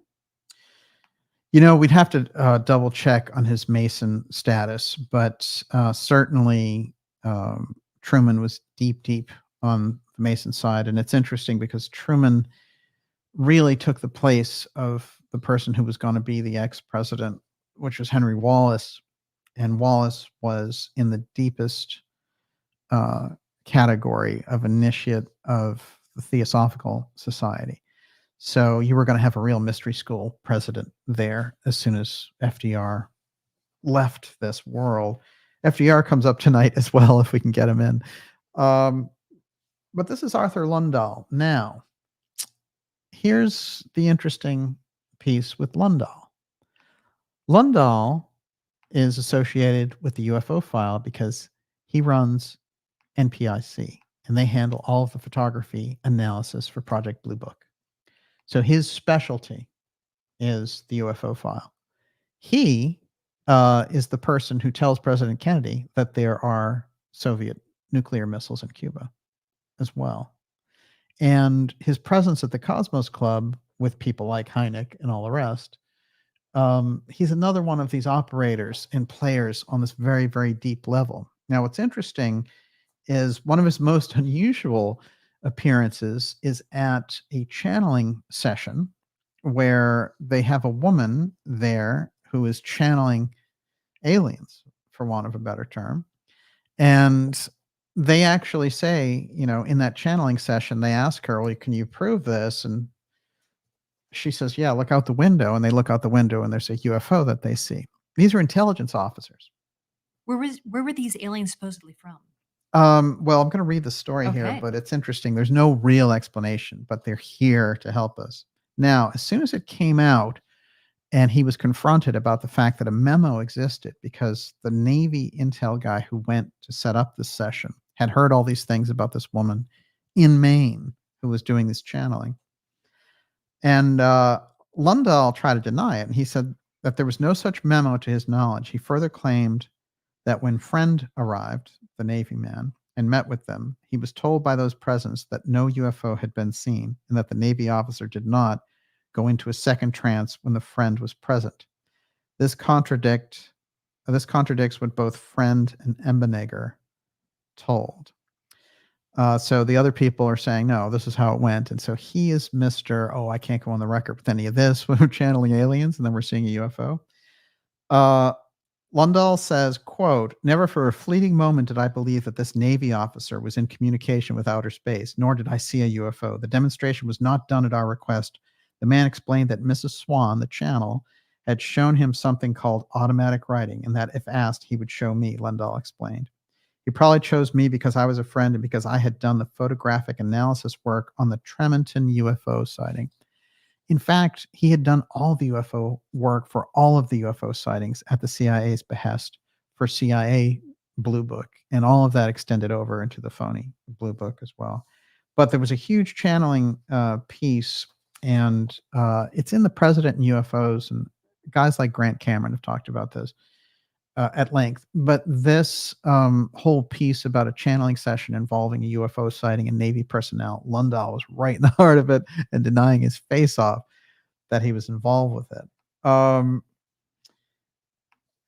couple of quick things about Alvarez and the Robertson panel, so we can kind of wrap all these figures up tightly.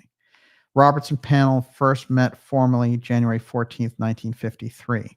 Now remember, it's only a year before that our friend Berkner starts to ask for the International Geophysical Year. He's working on the UFO trip. He knows they need to do something. And now Howard Robertson is the person they do it under, but in fact, they say that Lloyd Berkner actually headed it up. Robertson was kind of the front man. He was a physicist, CIA consultant, and director of Defense Department Weapons Evaluation Group. He was instructed by OSI to assemble a group of prominent scientists to review Air Force UFO files. Now, the people on that panel, Luis Alvarez, who we just discussed, who, by the way, won the Nobel Prize. I mean, this guy is no slouch. Frederick Durant, who was a high-level CIA person, probably to oversee and make sure they didn't talk out of school. J. Allen Hynek, who eventually dumped Blue Book and became a big UFO believer and said he was told to lie for Blue Book. And Lloyd Berkner, our friend Lloyd Berkner. Most of what is known about the actual proceedings of the meetings is from notes by Frederick Durant, the CIA officer, which were later submitted as a memo. Interestingly enough, Captain later Major Edward Ruppelt, then of Project Blue Book, first revealed the existence of the secret panel in his 1956, but without revealing the names of the panel members. So it wasn't public at all. That's why McDonald, when he saw his version, he saw the real thing somehow. The thing that they put out for the public was after it got outed that there was a UFO panel. Then they put out this phony thing. Alvarez, on the Egyptian side, I just want to say exactly what he was working on. Alvarez proposed muon tomography in 1965 to search the Egyptian pyramids for unknown chambers using naturally occurring cosmic rays. His plan was to place spark chambers, standard equipment, and high-energy particle physics at the time, beneath the pyramid of Khafre in a known chamber. By measuring the counting rate of the cosmic rays in different directions, the detector would reveal the existence of any void overlaying the rock structure. Alvarez assembled a team of scientists and archaeologists from the U.S. and Egypt. The recording equipment was constructed and the experiments carried out. It was interrupted in 1967 by the Six-Day War. Then they restarted it again, and they used the whole program through 1969. He only was able to survey 19% of the pyramid, and his findings never came out. Now, we've heard that, like I said, in the last year, they used cosmic rays to actually find a chamber inside the Great Pyramid that they haven't got into yet. So we're looking at 50 years of research that they've been sitting on. You know, they've probably gone into that chamber, you know, especially with somebody like Hawass at the helm, even though he's not technically at the helm right now. And here's the JFK part with Alvarez. In November 1966, Life published a series of photographs from the film that Abraham Zapruder took of the Kennedy assassination. Alvarez, an expert in optics and photo analysis, began to study what could be learned from the film. Now, he was pointed in that direction to say, get off our backs, basically. So he created this phony thing called the jet effect theory, and he tried to get rid of the whole conspiracy aspect and say, oh, Lee Harvey Oswald was a lone gunman, and I'm a physicist, so I can prove it. So he became a big promoter of the magic bullet theory. It's interesting because we know how discredited that is now, but think about these people and how they're used. And you'll find they're used in relation to Antarctica. They're used in relation to this I.G.Y satellite piece. They're used in relation to the UFO file, but also they're used in relation to what? They're used in relation to searching the Great Pyramid for hidden chambers. That's one of those archaeological wars that we've talked about in this program. You're getting into totally different territory. And then if you take the channeled UFO piece in Lundahl's background that got exposed, you can actually find everything from remote viewing to the search for the Hall of Records to the search in Antarctica to the UFO file in these seemingly innocuous physicists and government officials. That tells you a great deal. And that's why you're getting close when you're along the lines of the, I'm calling the blue research, this thing around Apothium. This is where we're getting closer, much closer to the truth. And the I.G.Y happening in 1958, as it did, there's the crisscross with the Casey information about the things that were being rediscovered and the things that were changing and singling out that same year. Keep that in mind. Everyone, you're watching the Dark Journalist show. This is X Series 161, the I.G.Y Apotheum, the UFO file. Antarctica is right in the heart of this. I'm going to read those Casey Earth changes predictions, and then I'm going to go into Women in the Moon, and then we'll go into your questions. Okay. How does that sound? Okay. Fantastic. By the way, there isn't a book you could get to really understand Antarctica. This is a hard book to get, but I highly recommend it. Lyle Rose, Assault on Eternity, Richard E. Byrd, and the Exploration of Antarctica 46-47. That's high jump. And this is trying to get the story out in very practical terms, but it gets very, very strange as you go into it. And the account is just unbelievable. Assault on Eternity, highly recommend it.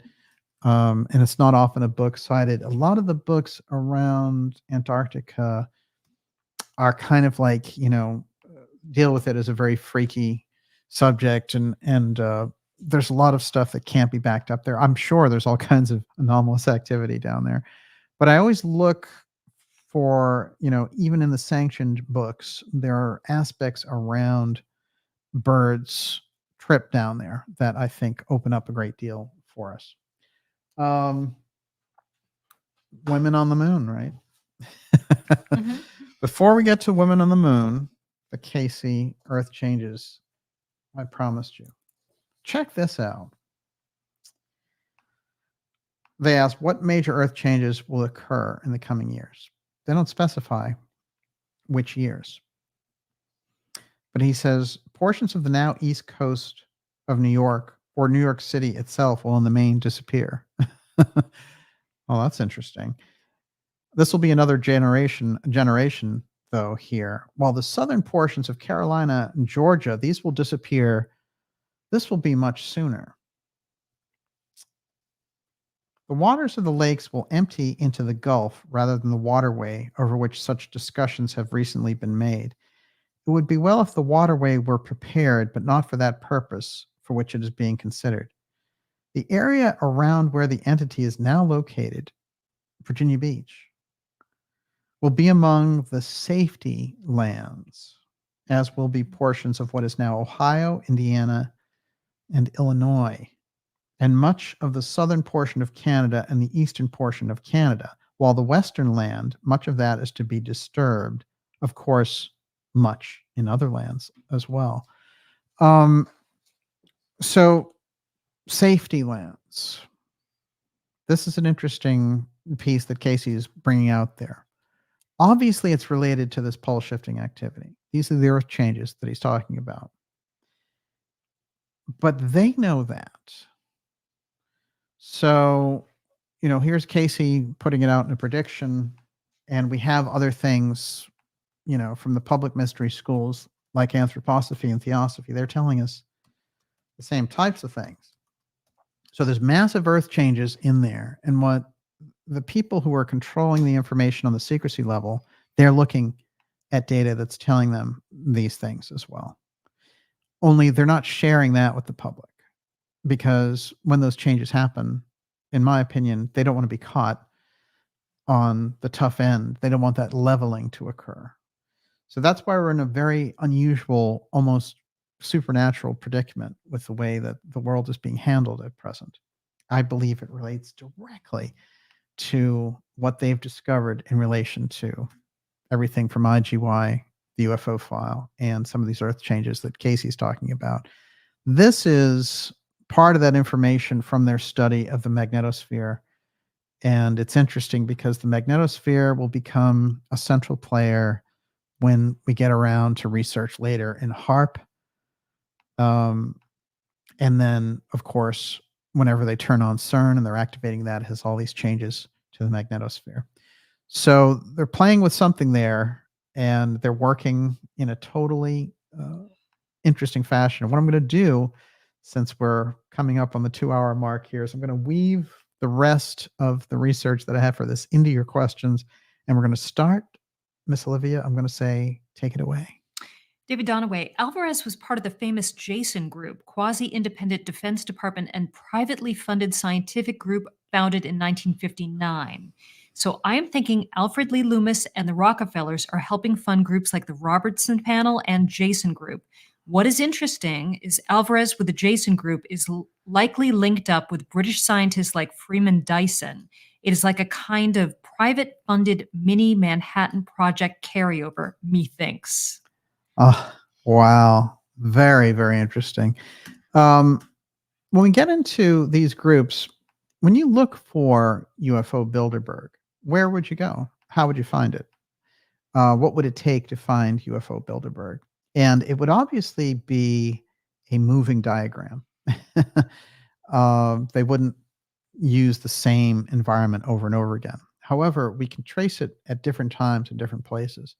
That's why the members of the Cosmos Club being so close to the UFO file are fascinating to me, because for me, that was the central headquarters. But the groups like what you're mentioning, these are the independent and the spin-off groups that are operating and working on that level of the hidden aspects. And they're working with the very best. So when you have somebody like Alvarez, when you have somebody like Berkner, Berkner, we can only imagine his knowledge base. He goes at the age of 22 with Admiral Byrd to Antarctica in 1928 and sets up a radio station there. I mean, how advanced is this guy by the time we're 20 years in? How much does he know about what's going on down there? That's what I find absolutely fascinating. And I think that when you look at the groups that could be operating with this, I'm always drawn back to this story that was meant to be a dig at President Kennedy. And it comes out of Seymour Hersh's Dark Side of Camelot book, which is all complete nonsense. And he was fed by CIA operatives. And it's too bad that he let himself be led into that, because he'd done a few good things over the years. But by the time he got to the Dark Side of Camelot, it was a joke. And people who are really experienced on that, like Peter Dale Scott, knew that, he'd been played by the CIA with that nonsense. Now, what's interesting is, for me,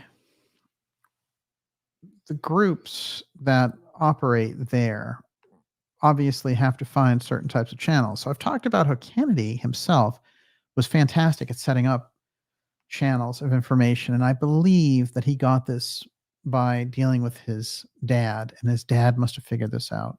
And I've talked about it once before, but the way that he would get around the State Department and the CIA when he saw that they were ruining his communication channels and they couldn't have real conversations with any other world leader, etc., is he would give a message to a person to take to a journalist in a cafe in Washington, D.C. That person would close their newspaper, take the message, and get on a plane. Then they take that plane to West Berlin at the time. And then they would be allowed into the Soviet Union. They would meet their counterpart there, who in West Berlin, who would pick up the newspaper, take the message. That person would go then, who was visiting from the other side of Berlin. They would go then back into Russia and take the message up to the assistant of Khrushchev, and then Khrushchev would write his message, give it back to his guy, and they would do this.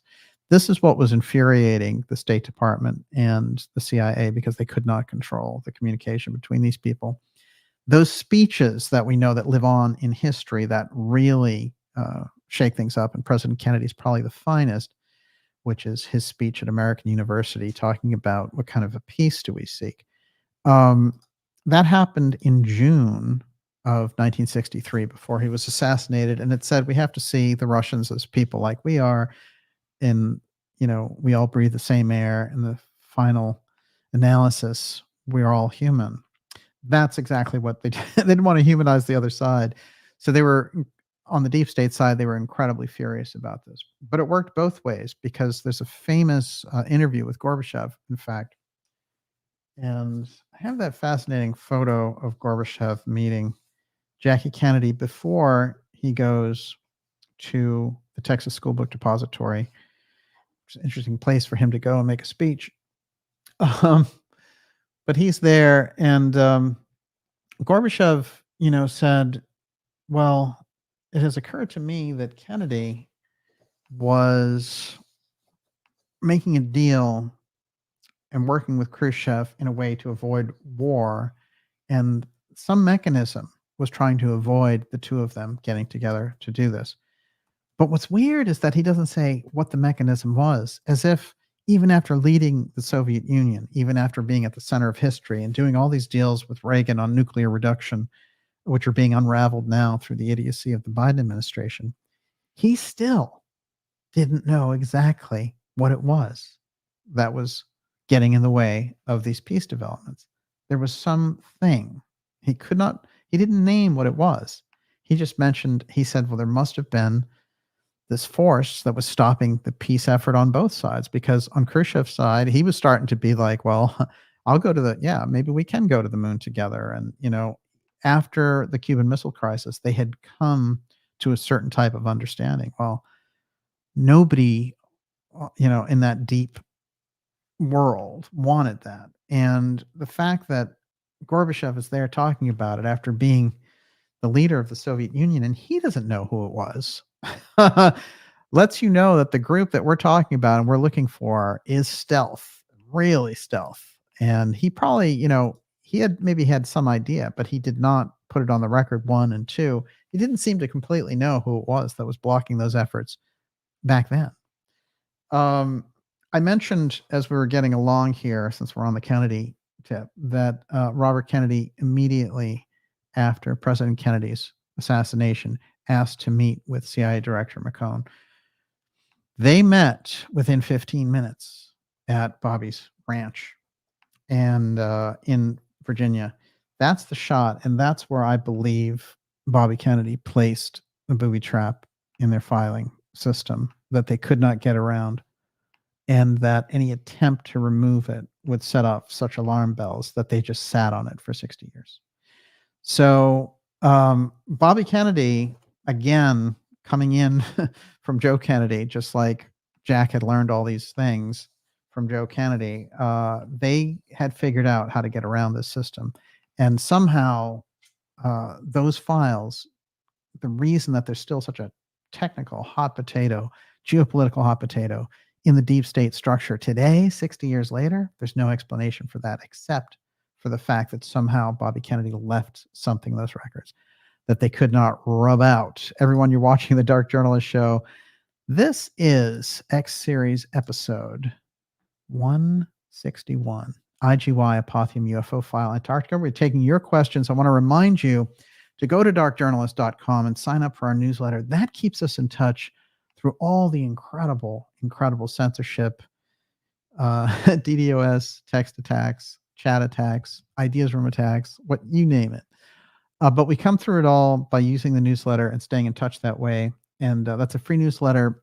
And it's literally takes 30 seconds to sign up. If you're new, especially, go to darkjournalist.com and sign up for that newsletter. Of course, if you want to subscribe and get behind the efforts of this program, now is the time not to be on the sidelines, to get behind your team. So stand up and be counted. And we'll be there for you. Now, your next question. I want to know about that Woman in the Moon, the Fritz Lang movie, and the book. Yep, that's where we're going next. Okay, so I'll put that on the record, and then we'll go back to questions. So Fritz Lang, as I mentioned, was the director of Metropolis, had a very interesting background himself, and was a fantastic director. His movies are so iconic and touch on the transhumanism heavily, especially in Metropolis, in fact. But he deals with all kinds of sensitive topics. M is another one. And Maboose is kind of a disembodied crime demon, you know. So and there's a whole series, Empire of Crime. There's a whole series, about 3 movies of Maboose. It's just an incredible thing. I noticed that the lead actress in A Woman on the Moon does all kinds of interesting occult hand symbols. Nowadays, you just say, oh, she's straight up doing Illuminati hand symbols. But check her out. There she is. She's definitely letting us know something there. But the movie itself comes out in 1929, and it's an incredible epic. And like I said, it was based on Fritz Lang's wife's novel, but it goes very, very deep. And I'm going to tell you what it was inspired by, and then how we have direct Project Paperclip Nazi scientists working on the film. That gets into deep territory. This is fascinating. And this, one of the original movie posters on that. Just very, very interesting. The whole bit there. And if you see that woman leaning on the moon, I'm going to show you why that's so fascinating, because when they came to making the actual V2 rockets, it just so happens that our friend Werner von Braun would keep that motif from the movie and place them on every V2 rocket. The original with sexy stockings. Exactly. The original posters for it. Yeah, I'm going to show that actual picture.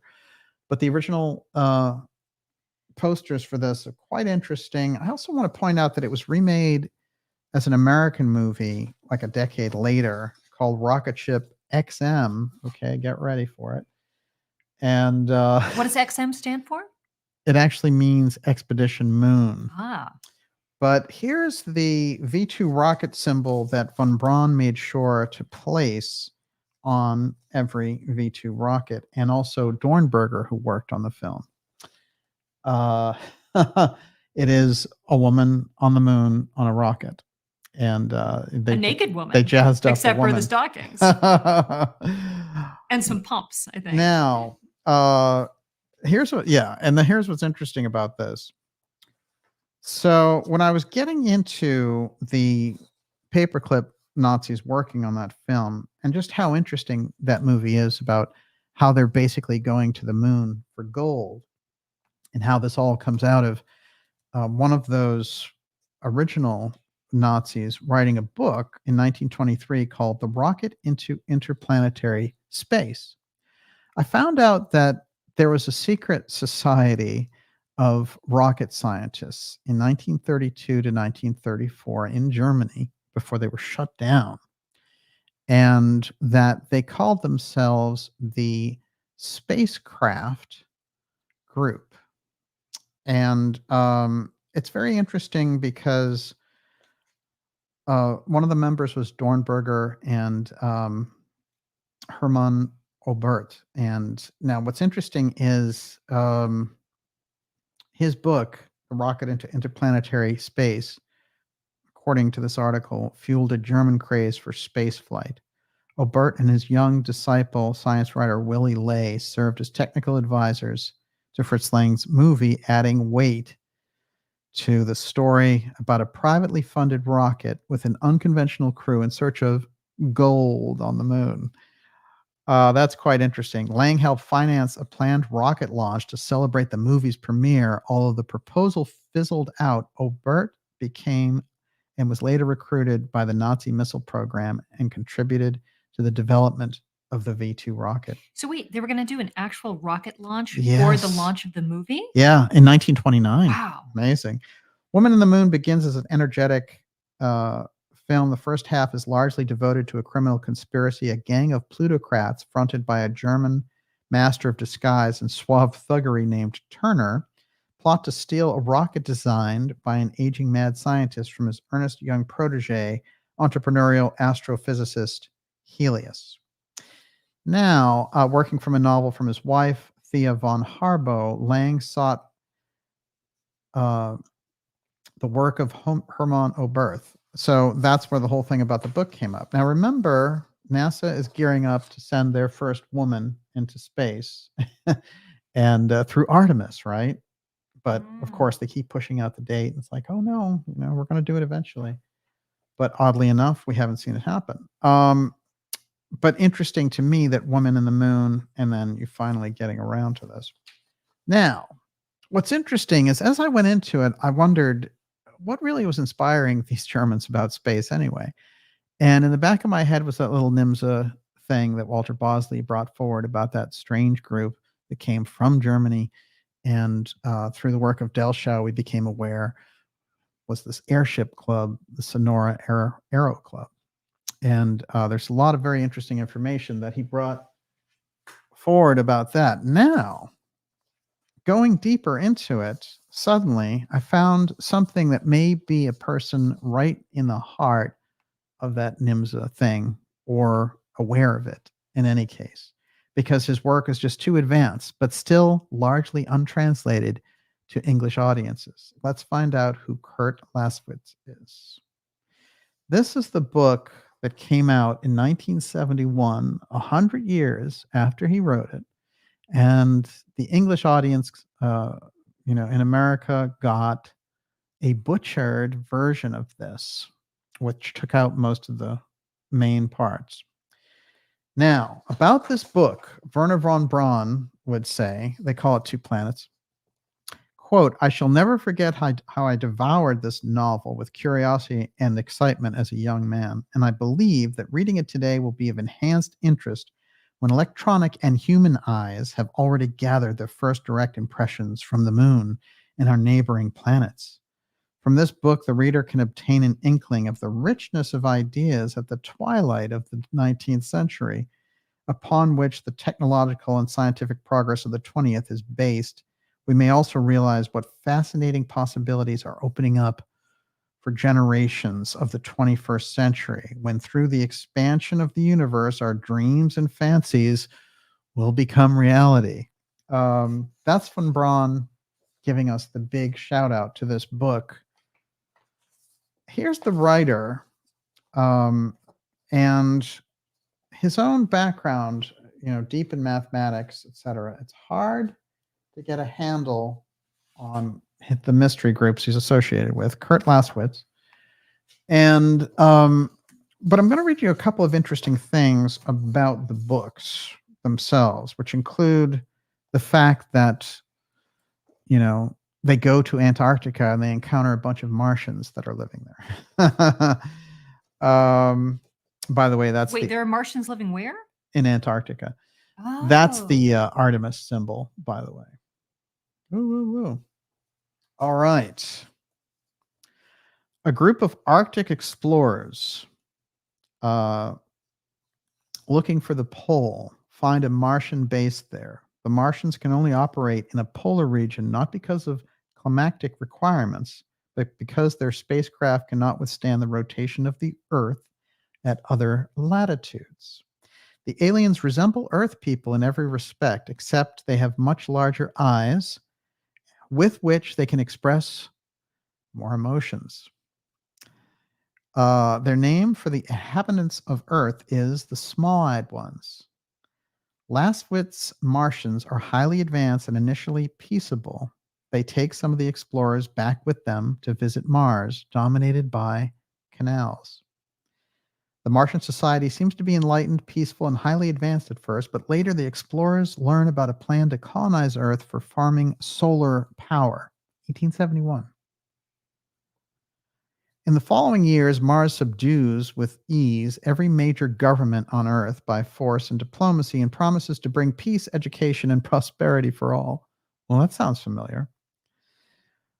The situation starts to look a lot like European colonization of third world countries, only parts of North America stay mostly independent for their low population density in the late 19th century. Over time, the Martian colonists become more arrogant towards the general population, which leads to an uprising and atrocities from both sides with no chance of winning for the technologically inferior people from Earth, who form an organized planet-wide underground movement which operates from the shadows, steals technology, and unites the world in a final push against the Martians.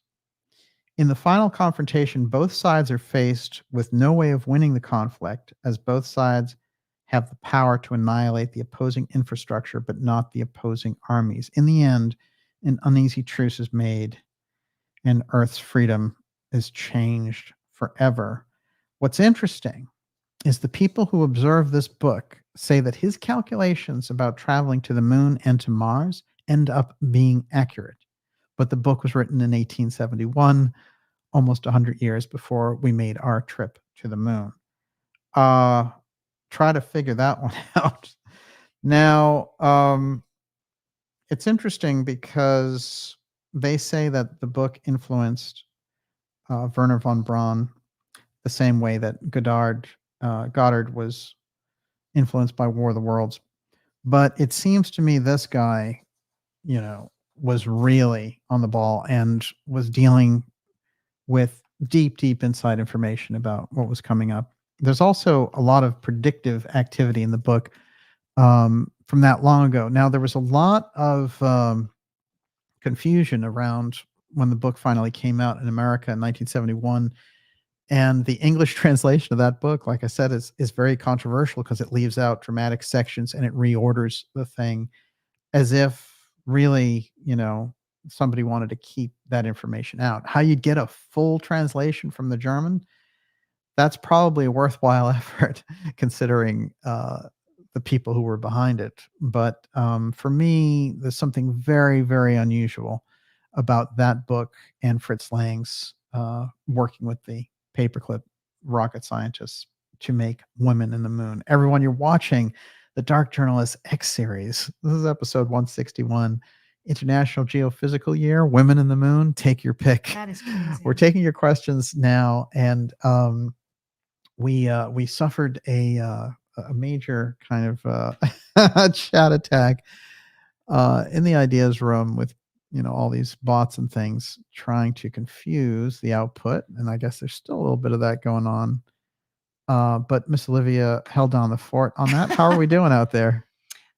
Doing great. So why don't you show the Artemis logo again? And Rehoboth Farm says, notice that the path travels through the triangular symbol to the round object. This is symbolic of the womb and fertilization of an egg. Interesting. Symbolism is important. Yeah. So Kylie West says, the woman on the moon is a code. And Dina Rona says, what makes Germans so advanced technically? Sick of the BS said, demons. What say you? Well, I'm going to mention a couple of other things about this guy since we're on a roll with his information. A crater on Mars was named in his honor. I find that very strange. His first published science fiction. Yeah. Okay. His first published science fiction story was To the Zero Point of Existence. That's 1871. Depicting life in 2371. This is very edgy. He earned his reputation from his 1897 novel, Two Planets, which describes an encounter between humans and a Martian civilization that's older and more advanced. So I read the layout on that. The book has the Martian race running out of water, eating synthetic foods, traveling by rolling roads, and utilizing space stations. His spaceships use anti-gravity. but travel realistic orbital trajectories and use occasional mid-course corrections in traveling between Mars and the Earth. The book depicted the technically correct transit between the orbits of two planets, something poorly understood by other early science fiction writers. So this guy was coming from a very interesting, informed place, but how did he get it? That's the question. And I suppose, 1871 is the 0 point of existence, but 1897 is two planets. So to get more of a time thing there. So that whole thing about the Spacecraft Club, which was the secret group that Dornberger was in with a number of other paperclip Nazi scientists in the early 30s, that name came directly out of his book. That's what turned me on to his book in the first place. It's very, very unusual. And I think a genuine translation of that book, I've been reading one version of his book. So you get two different versions that are available, and then the real deal in German. So I've got one, and there's all kinds of things. If I read you the table of contents, it would blow your mind. But certainly there's a lot about Antarctica in there, which I find fascinating. Yes. Joseph says, actually, Olivia, that Artemis symbolism is also very alchemical. Yes. Oh, I can definitely see that. Do you have the list, the chapter list from the book? No. I think I read everything I had on him for now. But Kurt Lostwitz is the name. And you can tell by the serious glance, a very serious person, as it were. We're absolutely ahead of his report time. On. Yeah. After I'm done with his work, I'll do some kind of synopsis on it. But the fact that he is, right in the heart of it, this is interesting. Lastwitz described closely the description by the astronomer Schiaparelli of Martian canals, and even closer to Percival Lowell, who viewed the actual canals engineered by intelligent beings more reflective of the views of these astronomers than those of other science fiction stories of the era. So this guy was using, sort of as much technical data as he could and supposedly incorporating fantasy. But the fact that years later they find his calculations so accurate and that they name their societies after him and everything else, absolutely fascinating. Yes. Okay, so L. Sid Barrett says, Dr. Hawas's schooling was sponsored by the Casey Foundation, so I'm told. Jessica Rodriguez says, do you think when they did those scans, they went into the chamber and saw the ancient library Casey talks about? You think that they found it, don't you? Well, here's the thing. There's a few interesting things about the Giza Plateau. So in the 70s, Hewlin Casey, who's Casey's son, ran the ARE, and he really wanted to get serious about finding this out and having people in Egypt who could do it. So he sponsored Hawass for his master's education. And he has received funding from the ARE for 40 years. Now they fund other people too. Mark Lehner, who was the other person who controlled the Giza Plateau, was a hippie who was going out with Hewlin Casey's daughter. And he was like this hippie guy who was a high school dropout. And so Hewlin Casey sponsored him, put him through school, and placed him. He said, I want a man in Cairo who can do this for us, find the Hall of Records. So both of those individuals, Hawass and Mark Lehner, would completely disavow the Casey work, call it fantasy and all this other stuff, while they were accepting all this help, et cetera, et cetera. As a matter of fact, originally Lehner wrote one of the, with a book on all of Casey's readings dealing with the Sphinx and the Hall of Records and all that stuff. And it's called The Egyptian Heritage. And I have the book. It's from the 70s. And this guy was nothing. But by all that effort of Casey getting behind him, Hewlin Casey, then these people when they ran into real researchers like Graham Hancock, Robert Schoch, and all these people in the 90s who said, look, the Sphinx is 10,500 years old, like Casey said it was, the major block to those people doing investigations were the same people that the ARE had sponsored. Now, the ARE are, there's so many good people associated with that organization. There is a little bit of a problem, though, because there's a kind of naivete, and they tend to give money to people like Hawass and Lehner who don't deserve it because they've ridiculed Casey's work in public. And these guys have the audacity to play both sides like that. They'll ridicule it. They'll take the National Geographic special, and then they'll go back and lecture at Casey's ARE. And, think about that. That takes incredible. That's a lot of audacity right there. But Hawass is, he was part of the corrupt Mubarak government, and he had a cabinet level position before they threw Mubarak in jail, and they still have like a military, the army basically runs Egypt now. So, but he's still in there. Fascinating enough, he doesn't run the Giza Plateau on that level as he used to, but he's handling all this stuff again, which is a disaster for that. So you get people in those roles who are set up to, there's a whole thing about archaeology that we don't understand. One is that it's an incredibly high-priced endeavor, and I mean incredibly high-priced. So, if you find certain artifacts, there's a whole black market for that, first of all, but there's a government market and all the rest. And then there's all the TV specials and all the other things you can do, And, but what's interesting is this other aspect that we've discussed about archaeological wars is when they're looking for secret things, like the Hall of Records, for example. So Hawass and Lehner both knew about the Hall of Records, and I'm sure they searched damn hard under the Sphinx for that while playing it off to the public, and barring other researchers from even getting anywhere near it, like no permits and everything else.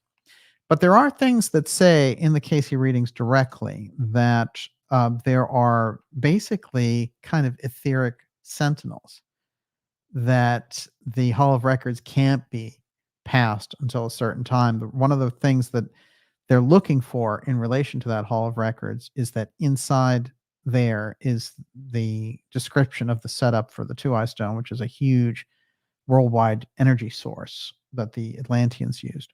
TUAOI, as we've discussed on this program.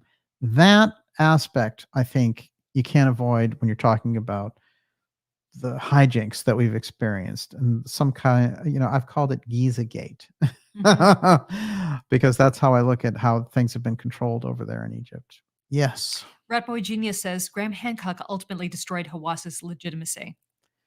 He did, and he did it just by sticking to the research and showing up there and doing it. And in the beginning, Hawass kind of put up with people like Schoch and Hancock, and then once Hancock really and Schoch got to that point of really exposing the whole thing through the weathering of the Sphinx, which could only have happened by rain. Once they proved that, and remember, Schoch was a geologist, and you had these guys like Lehner who were Egyptologists saying, no, it's not possible. What you would want is a geologist taking him on, not someone from a 18th century science. What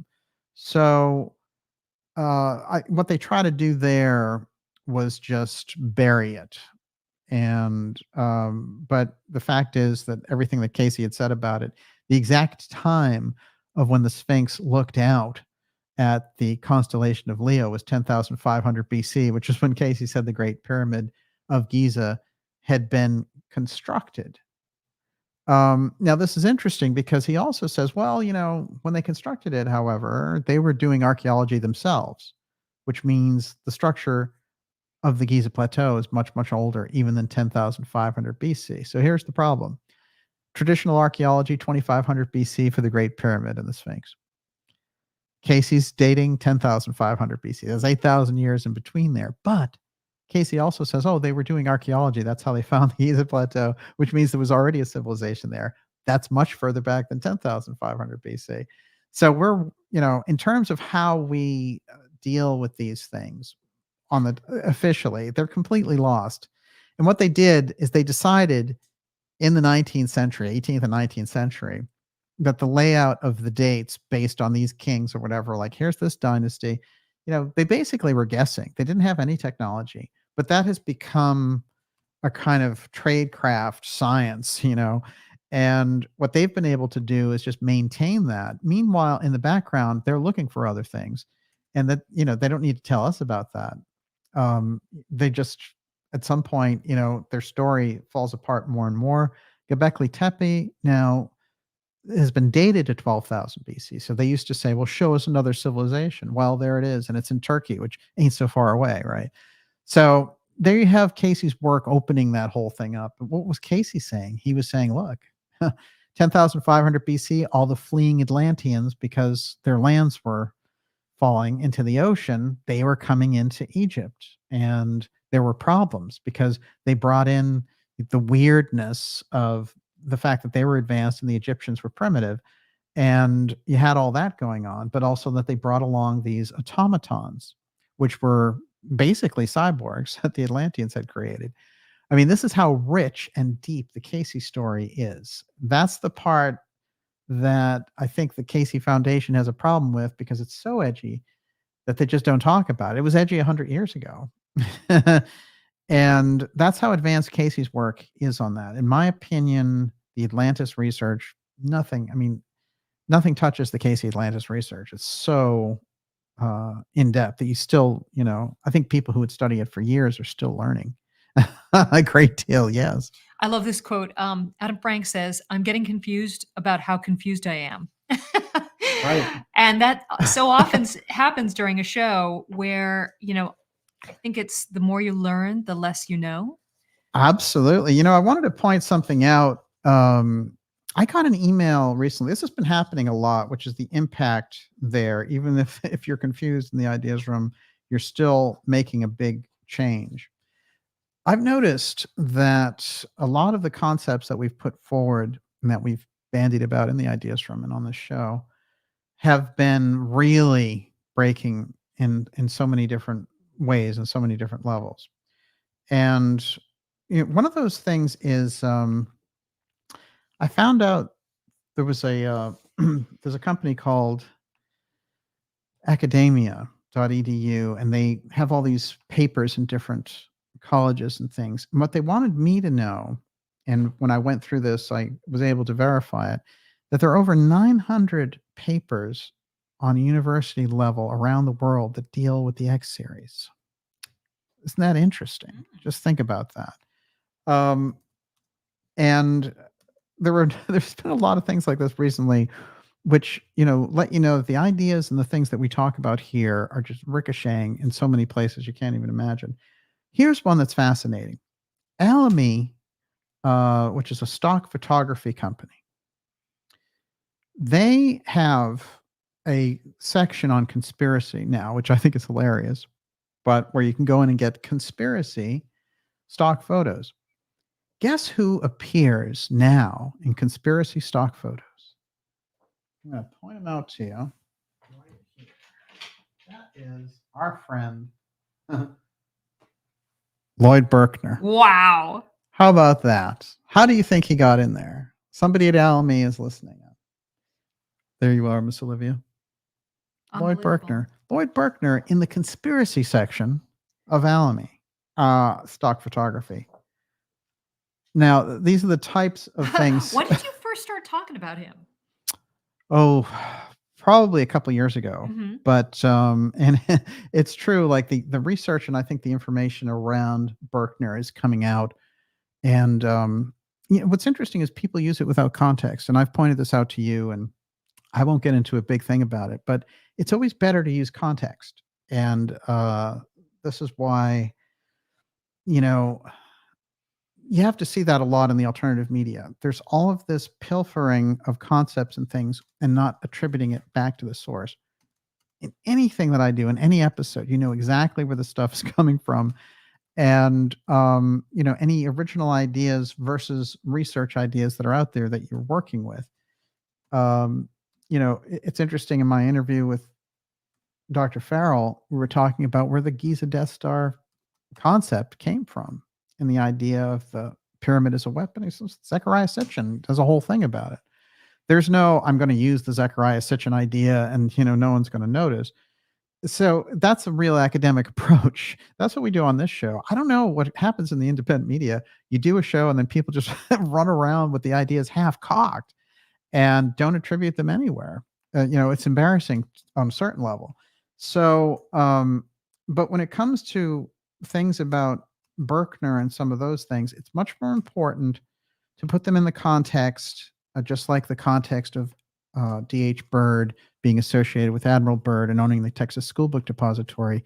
If you have those right points lined up, then it's a much better picture to present than to just have some sensational headline like, D.H. Byrd, assassinated Kennedy. You have to know where the thing is coming from in the Antarctica connection to understand who the people are. And then if you miss with D.H. Byrd that he was the creator or took over, he was the major shareholder for Ling Temco Vout LTV. They're an experimental space company. Then you can say to yourself, when somebody like Oswald is walking through the door of the Texas School Book Depository, he's walking in to a building that's associated with an experimental space company in Antarctica. That's where the fun in this research is. And you want to attribute the sources properly. So there's my big consternation to the alternative media field for not ascribing the sources properly. Okay. What do you got? And I'm going to give you that Oscar Wilde quote, imitation is the sincerest form of flattery that mediocrity can pay to greatness. That's great. Wow. I put something on the record. I see Dr. Farrell out there talking about footnotes. That's really it.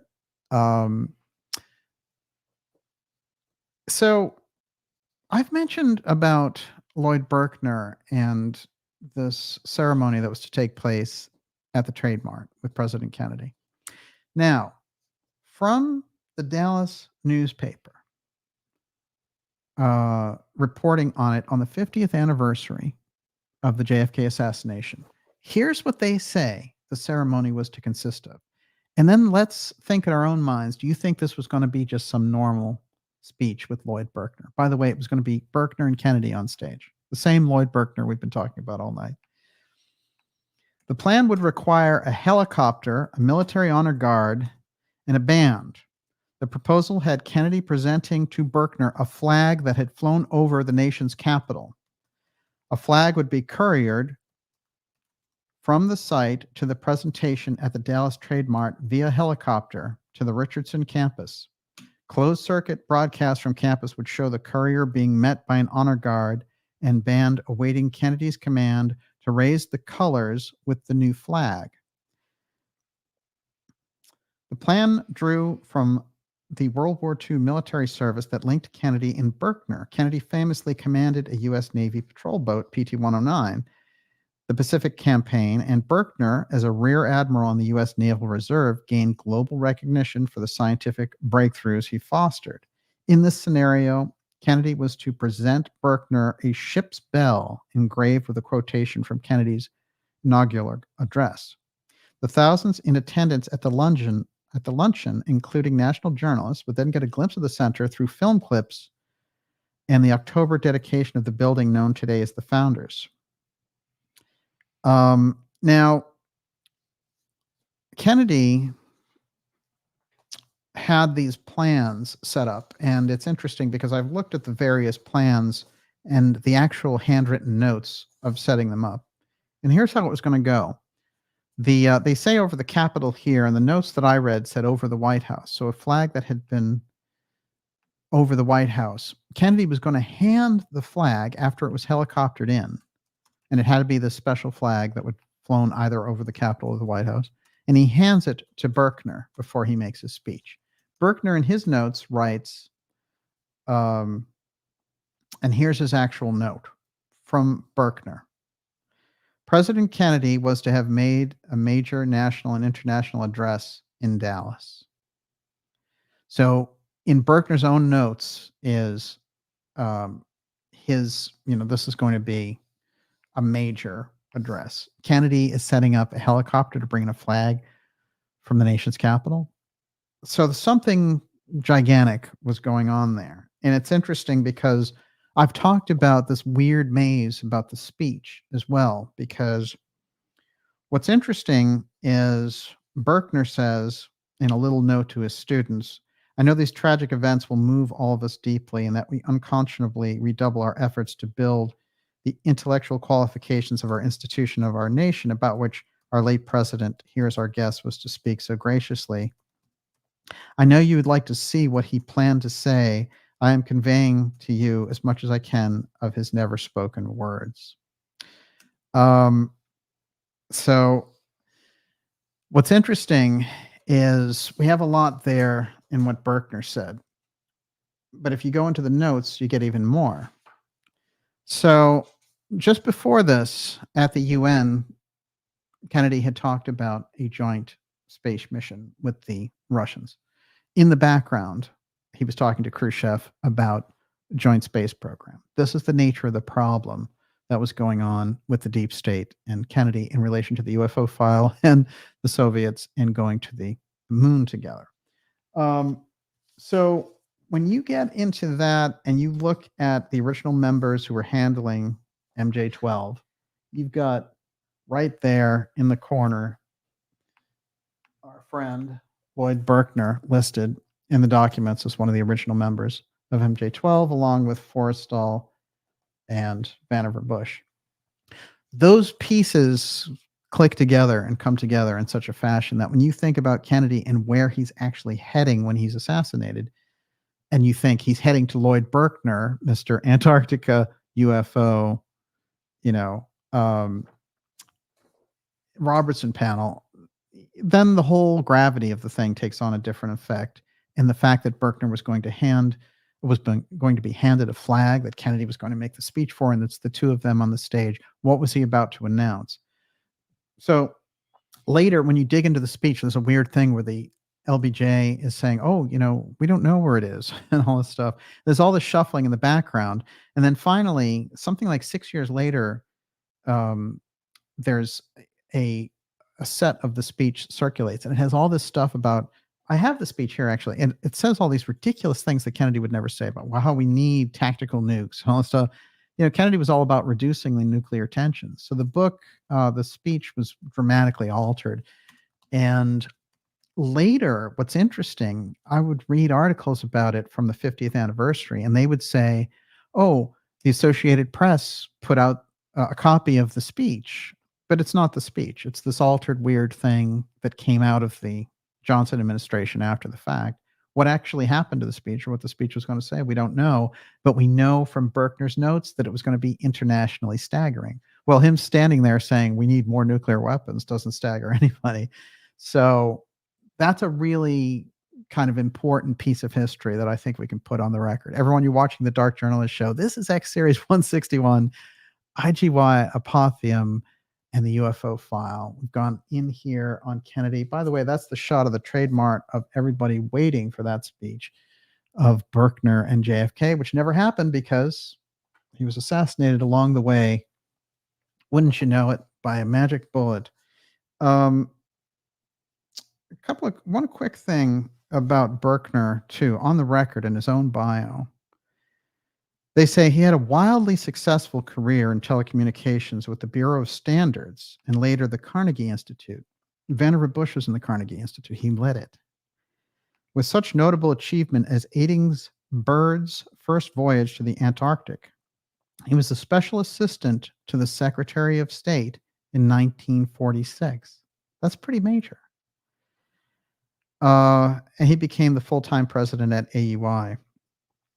And as I mentioned, because of the International Geophysical Year, which he put on the record and made happen, that's where we got the whole thing about we're able to launch satellites now.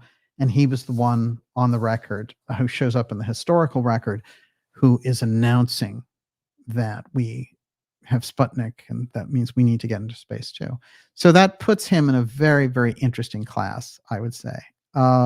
Everyone, we're going to take a couple more questions and we're going to wrap it up tonight. I want to remind you, especially if you're new here, go to darkjournalist.com, sign up for our newsletter. That's a free newsletter. It keeps us in touch. As you can see tonight, there were attempts to censor our speech there in the ideas room. It happens all the time. The newsletter gets us around all that. It takes a couple of minutes to do that at darkjournalist.com and get behind and stand up and be counted for the work that we're doing. Miss And Olivia. subscribe to the channel on YouTube, because we are probably going to, moving forward, make it subscriber only chat, considering what we went through tonight. Yes. Oh, yeah, absolutely. As a necessity. It's a good idea in any case to be subscribed to the YouTube channel for sure, and hit like and subscribe and all that wonderful stuff. Okay, Yes. David Tormina. D.H. Byrd's Civil Air Patrol connects to Lee Harvey Oswald. The Civil Patrol also coordinated with the I.G.Y amateur skywatch group called Moonwatch, created by MJ-12 Donald Menzel. Oh, right. That's fantastic. There's a few things that occur to me there. One of them is that there was a person involved in setting up that motorcade route who was part of the Texas version. It was federally covered, but it was the Texas version of COG. And I read a chapter of Peter Dale Scott's book on this individual, and that's exactly what that made me think of. Let's go into Byrd a little bit. I have a few things about Byrd because I had a whole section on Byrd. We did 3 episodes about JFK and Byrd in September, which have all kinds of new information on the record, including this assassin dram that was with Byrd, and supposedly Byrd took off for parts unknown. And we included images from Byrd's safari in there, which were reproduced in a bunch of articles, and no one mentioned where they came from or that we did them on the show. I don't know what's the point of even presenting it out of context. But in any case, those images is pretending that they figured out this information themselves. That's the whole point. Yeah, right. That's the weird thing about the discovery. Because I was shocked, because when I first ran across those, a very obscure thing about Byrd's safari, and it was in a gallery of paintings, photographs from this person's site who was his nephew. And so I included them in the show, and they showed up all over the place out of context. So that was odd. But anyway, when I found them and put them on the record, here's the thing. What you need to know about that is that his excuse was that he took off with this dram guy the day before the assassination and went on safari. And what's interesting is one of the pictures that is in the nephew's gallery is named Alibi. And it's from 1963. It's December. And it supposedly shows Byrd with a dead animal, and that he had hunted. Now, here's another thing about D.H. Byrd, and I should back this up and say D.H. Byrd is David Harold Byrd, who was the cousin of the Antarctica explorer Richard Byrd. So we've done enough on him, I think, in the background. So if you watch those 3 episodes, you get plenty from it. But what's interesting, and what I think is worth noting, is that the fact that after the assassination, not only did D.H. Byrd collect a great deal of money from Vietnam contracts through LTV, that his $3 million investment turned into $55 million between the assassination in 1965. That's a great, that's a lot of money for that period of time. And the fact that in his own book, I'm an Endangered Species, which I've read cover to cover and is very interesting, doesn't mention the fact that he owned the Texas School Book Depository or the assassination at all, is very unusual. But the fact is that he owned the building, and he also started the Civil Air Patrol, which, as David Tormina said, Oswald was a part of, from the age of 15. So he's a homegrown recruit, as it were. But here's the other ace in the hole for D.H. Byrd, who owned the Texas School Book Depository, an oil company, and this space experimental aircraft company, which created all of these Vietnam helicopters and planes and everything else. His other cousin was Harry Byrd, Virginia senator for many years. And this guy was such a opponent of JFK. It's very interesting how much the Byrds disliked JFK. And there's a picture that I've shown of LBJ kissing Senator Harry Byrd's hand, which as president. So you have to have a lot of power to have the president kiss your hand like the Pope. Here's a few interesting things about Byrd that tie all this together. And this is Senator Harry Byrd, the brother of Admiral Byrd and the cousin of D.H. Byrd, who owned the Texas School Book Depository. In 1948, Senator Harry F. Byrd of Virginia wrote an article in which he publicly defended Project Paperclip in utilitarian terms, arguing that giving up invaluable knowledge to the Soviet Union because of moral qualms, like death camps and stuff, it's qualms, related to the holders of that knowledge would be foolish. Many of those who came to the U.S. through Project Paperclip and related projects achieved great success. The most famous is likely Wernher von Braun, the scientist who had led the development of the V-2 rocket. Now, I went back, I was looking for information about Byrd and JFK tension. And I found this article, which was, this is one of the comics at the time in a Virginia paper, and it's about Kennedy trying to get Byrd's support, since after all, Byrd's a Democrat and they're running against Nixon. And you have LBJ and Kennedy back there trying to get Byrd. Let's see that. I found that interesting. It was kind of understood that Byrd had this hostility to Kennedy, and I wanted to check out how deep it went. Well, it went so deep that Byrd put himself on the ballot in 4 southern states and actually won electoral votes. And I think that this was a pushback against Kennedy, especially in one of the states Kennedy was leading, and Byrd got some of the electoral votes because of the way that the voting was set up, so that if you won a certain amount of votes, they awarded it to you, whereas other states were just winner take all. Well, so the actual breakdown of the 1960 presidential election is John Kennedy, 303 electoral votes, Richard Nixon, 219, Harry Byrd, 15 electoral votes. I'm convinced he was in there as a bulwark against a Kennedy victory, considering how close the victory was. In the popular vote, it was less than 110,000 votes, a victory margin. And we know everybody was pulling every vote that they could from anywhere. And the only other thing I found of note for tonight is this picture, which has Senator Byrd there with Eisenhower, and that's LBJ and Lady Byrd. But it's interesting because if we look at Harry Byrd, we see that he controlled the purse strings for all the space programs. And then LBJ was Senator NASA. So between them, they become an entire piece of the space development. And the person that they're looking at, including the fact that NASA, a lot of NASA was supposed to be right here in Cambridge, and Kennedy had some of it set up to be over in Harvard. So a lot of the space centers that they have in Texas now were supposed to be in Cambridge. They were looking at this guy and thinking, we'll give you the real, deep state space program. Forget about this guy and his ideals about going to the moon with the Russians and no war in space, get this peacenik out of here. So that is very eye-opening when you think about the combination of those factors on a real political map.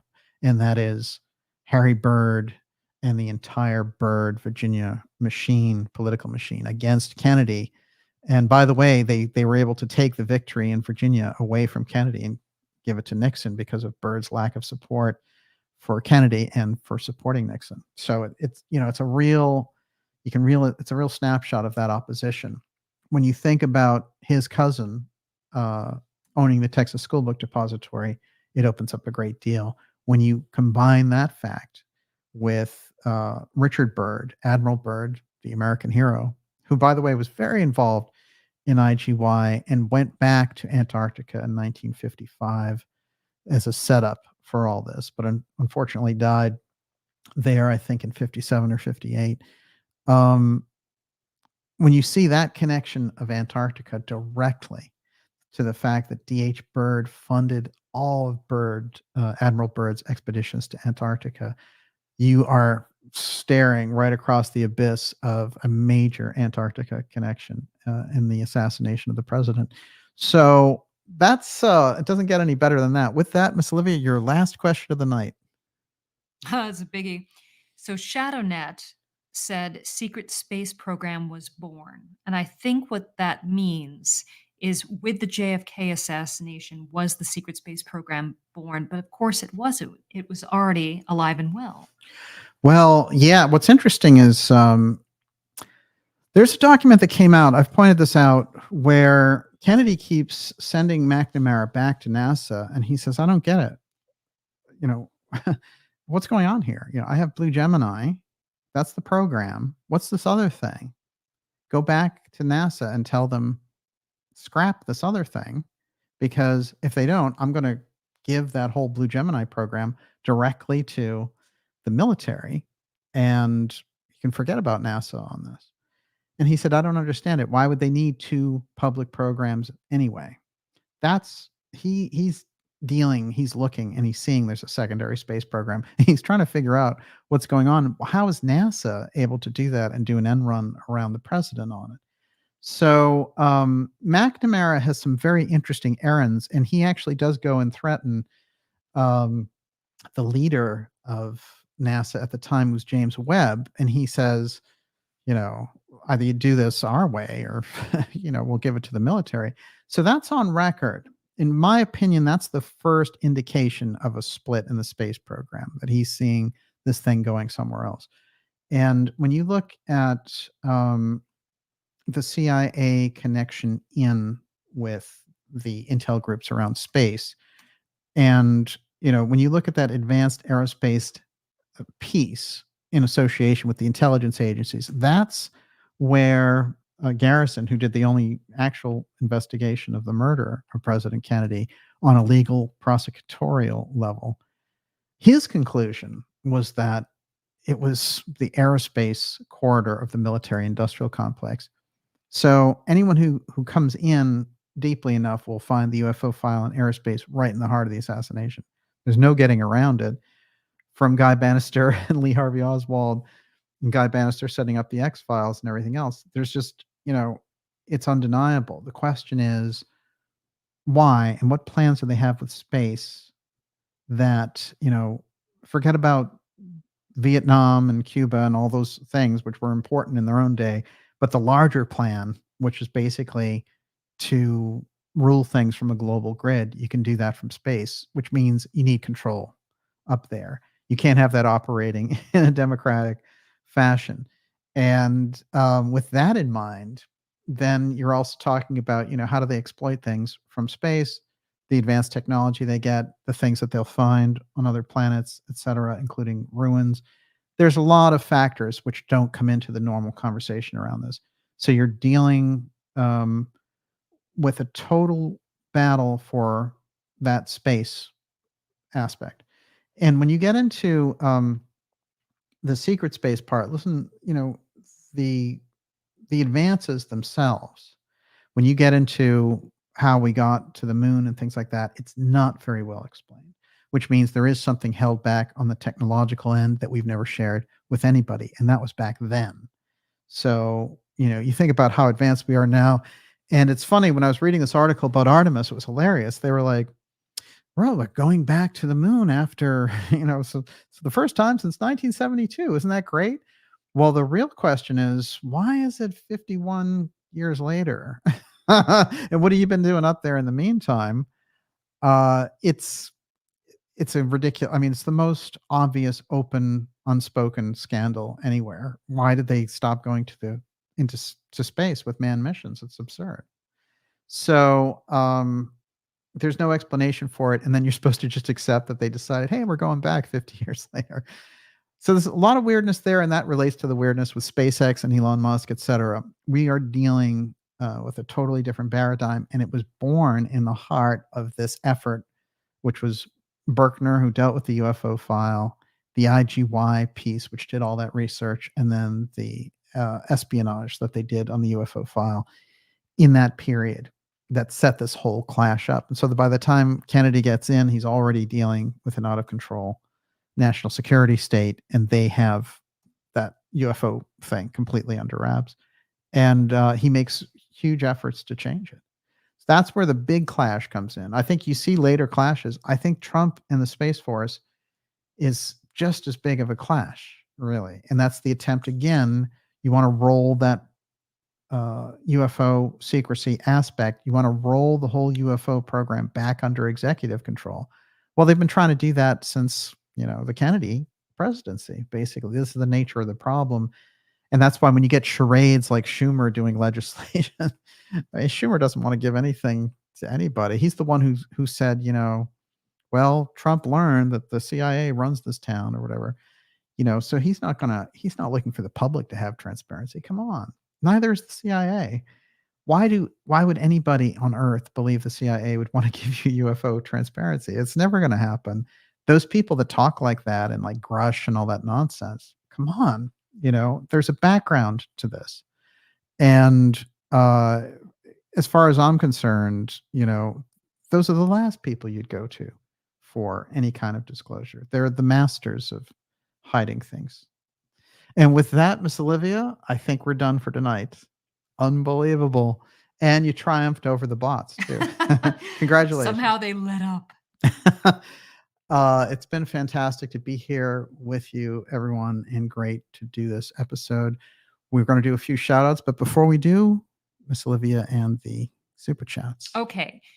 Jessica Rodriguez, YouTuber 427, I am I and I, Ramadasa, Bobo the Clown, Janice Blake, Doyle Wayne, Terry Doherty, Tricky Vicky, Fulcanelli, Black Tie, Eurythmia's Fun, Wolfgang McCarthy, Amarillo Gunrunners, Robert Scott, John Falco Oxt, Bella B, Stephen, Free Spirit, and Polaris 23. Thank you so much for your generous super chats. Fantastic. And we really appreciate your support to all our supporters and subscribers. Thank you, because we couldn't do the things that we do here without you. And we have some incredible things coming up for you for the end of the year and also for 2024.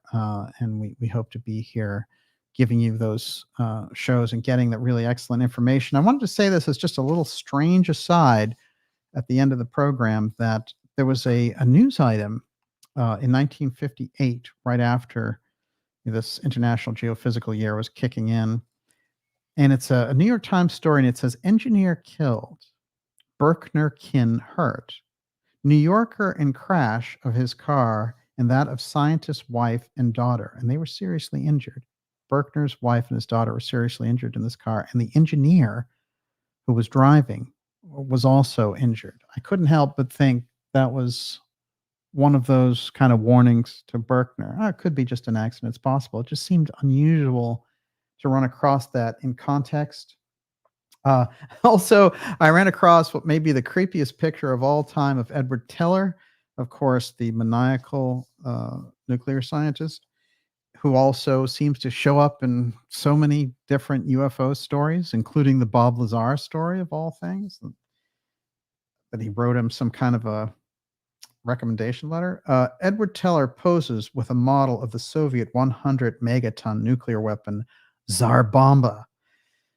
The Nuclear Weapons Museum. The Soviets detonated Tsar Bomba on October 30th, 1961, using a lower yield configuration of 50 megatons to minimize fallout, blast, and radiation threats to the aircrew that dropped the bomb. The explosion was the most powerful ever detonated. I think this is the one that Dr. Farrell said shook windows in Norway. And that is Psycho Teller, sort of getting all excited. Later in life, did he see the light? No, not at all. Check him out, though. That's some serious. A couple of other photos I'll share with everyone before we leave you tonight. And this one is Kennedy, and that's Teller with him. And I think that's an interesting shot. It's the only picture of Teller with President Kennedy. And that is Teller over here, and Kennedy visiting Lawrence Livermore scientific labs. And there's a whole thing about Brookhaven that I'm going to save because I have a whole thing about CERN and Brookhaven that's coming up. The only other shots I think of note were, again, Kennedy and Khrushchev deciding, you know what, we're going to go to the moon together. This is how it's going to go. And that's confirmed by Khrushchev's son, Sergei. So, you know, it's undeniable. That is the type of agreements that they've been trying to block. And since we're on a Teller thing here at the end of the night, here we have Teller meeting with Mikhail Gorbachev and Reagan. And I thought this was particularly telling since we know the hatred that Teller had for the Russians. And there's Gorbachev, who knows and understands How did Teller quite a live bit. so long? Yeah, unbelievable. I know. He was just a figure throughout that. I mean, Oppenheimer had died a long, long time ago. And a very poignant shot of Admiral Byrd, which I got directly out of the that's a beautiful shot. the Eternity book. Very, very interesting. And can I throw you one last question? no, it's a little one. No, we're done.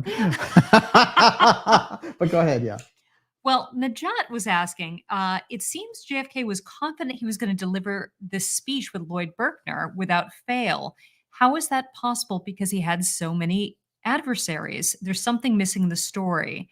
Is it possible whoever backed JFK abandoned him? Like, was he assured support that was then withdrawn? Because we know that there were other plots to kill him that were exposed. He was aware of that. Oh, there's so much security stripping in the Kennedy story at the end that it's obvious that it's a house revolt. Professor Scott calls it the first deep state revolt against the White House. And that it is for certain, because they had moved against other things, but they hadn't moved directly against the presidency. This was the first, and they would do many after, including the Nixon one, although he was originally their cup of tea. There's a whole story, I'm going to include it in the next episode, about Bobby Inman, but I did want to put on the record that this is the guy, if the UFO field is serious, this is the guy that they want under oath talking about the UFO file. And he's shown some openness in the past, although he's clammed up recently. How old is he now? Oh, he's well into his, I think he's 92 now. And, but here he is giving an award to George Joannides, that's a Lifetime Achievement Award. Joannides set up the psychological operation of the Oswald, of Oswald, basically. And he was their chief PSYOP operator. Inman can tell us why he's getting that award, and he can tell us a great deal about the UFO file. He's somebody that should be under oath in a congressional committee, giving those types of answers. And, his very interesting career in aerospace, he could say a lot. And I will say this for him, on the record, he has said that we know who's operating. Not only do we know what the craft are, but we know who's operating inside. He said that to Timothy Good. So there's a lot there with Inman. It's interesting, instead of all this Schumer jazz and, Grush and nonsense like that, if that field is serious, how about a real move to put Bobby Inman under oath before a congressional committee? That would be progress. You get some real answers there. And there's a whole thing about this Israeli company that he was working with. And I will save that for a fascinating episode coming up. My final thing tonight is the fact that there are all these letters between FDR. The relationship between Admiral Byrd and FDR is off the charts. I'll have to do its own episode on that. But I will say that his letters where he addresses him as Dear Franklin, nobody did that. Everyone, even his best friends, called him Mr. President in those letters. No one said Dear Franklin. So there we have our friend saying that. And it's interesting because Dear Franklin, we have already investigated 21 islands and surveyed 10. Many of the islands have no harbor, even for small boats. We have to ride the surf to shore. My experience with this has been helpful. Richard Byrd describing secret missions on behalf of FDR, writing letters directly back to him. And finally, the letter that Richard Byrd wrote in his dedicating of his book about Antarctica directly to Lloyd Berkner. To my friend Lloyd Berkner, with high admiration and esteem and enduring appreciation for a very great contribution to the expedition and the very unusual loyalty. R.E. Byrd, New Year's Day, 1931. The dedication of his book to Lloyd Berkner. Think about that. And with that, I'll do a couple of shout outs and we'll leave you tonight, everyone, with some things to think about for sure. Let's see what we got here. Now that all of the bots are gone, I think. What now, says Doyle Wayne. Agreed. What now? We top that. Bobby Kennedy can't stop himself. Oh, no. I know. Bobby, Bobby has a whole year to come through with a lot of interesting things. We're going to see how his campaign goes. People can pivot for good and ill, right? Oh yeah. He's already doing a lot of good. He's putting so many things on the record and really putting us in a different space. I think it's very important. Great show. Have a great weekend. Max Lupo, Tina Boric, Golden Girl, Darcy Edmonds, Don Neway. Well done, Daniel Liszt and Olivia Wingsgirl. This was information rich despite the horrible distractions over the target worthy of revisit. Exactly.